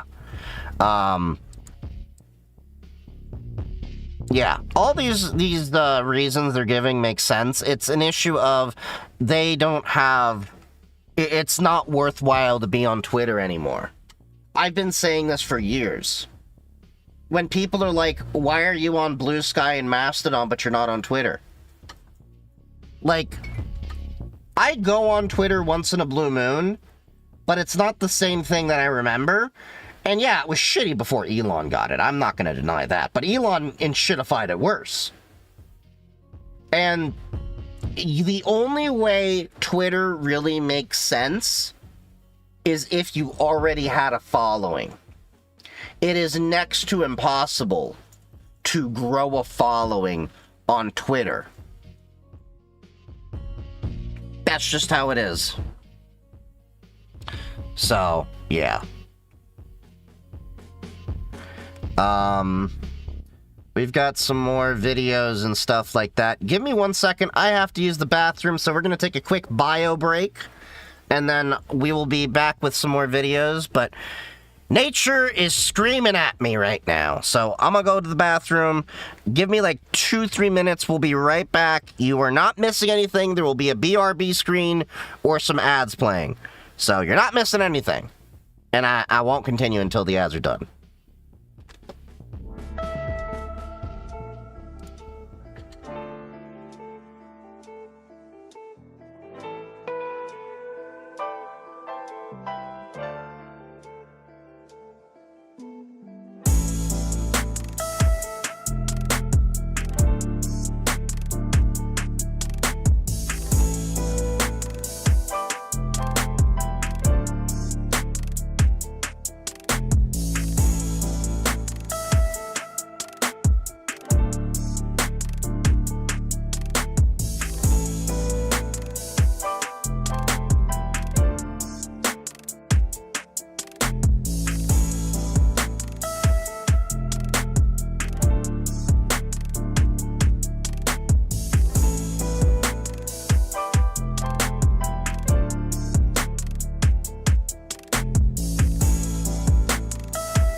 Alright, we're back.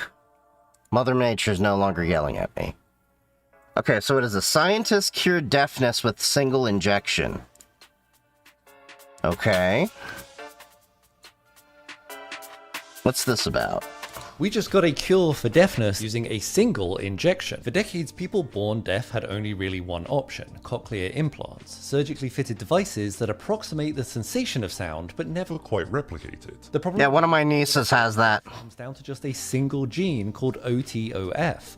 Deep inside the cochlea sit the inner hair cells, tiny sensory cells that bend in response to sound waves hitting the ear and convert that movement into electrical signals your brain can interpret. At the base of each hair cell, OTOF produces a protein called otoferlin, which sits just at the junction between the cell and the auditory nerve and triggers the electrical signal. Without it, that signal simply never gets generated. In order to fix it, researchers at Karolinska Institute engineered a working copy of the OTOF gene and broke it into two parts due to the gene's size. Interesting. Was then inserted into its own viral vector, a harmless associated virus engineered to deliver the genetic material directly into human cells. They introduced both viruses through a single injection into the round window membrane of the base of the cochlea, where the virus is then fused with the inner hair cells. Once inside, the gene segments were reassembled to enable the production of full-length otoferlin. This turned the cells back into otoferlin factories. That's neat. I don't know if this works for all types of deafness, but this will be interesting. Cells began to fire. It took several months for the brains of the patients to fully rewire to understand this new signal, but on average the hearing thresholds improved from profoundly deaf levels at 106 decibels, meaning you're only able to hear something as loud as a chainsaw, to just 52 decibels, meaning patients could hear clear, normal conversation. These results are absolutely amazing, and the team and others around the world are already beginning to work on other genetic targets that also cause deafness. And this trial's success could mark the beginning for personalized gene-specific treatments becoming routine for these sorts of hereditary conditions. If you like science and more good news injected into your day, Just hook it to my veins! That's actually really neat. Okay, what's this? HBX shared this from MarketWatch. Employers are using your personal data to figure out the lowest salary you'll accept. A growing number of employers are using surveillance wages to negotiate your next paycheck. You've likely already felt the digital sting of surveillance pricing. It might look like an airline. Okay. Just reading through this. Judging our desperation rate. Surveillance wages don't stop at the hiring stage. They follow workers onto the job too. The vendors that provide such services also offer tools that are built to set bonus or incentive compensation. According to the report, these tools track their productivity, customer interactions, and real-time behavior, including in some cases audio and video surveillance on the job. That is creepy. One of the clearest examples of surveillance-driven wage setting appears in on-demand healthcare staffing.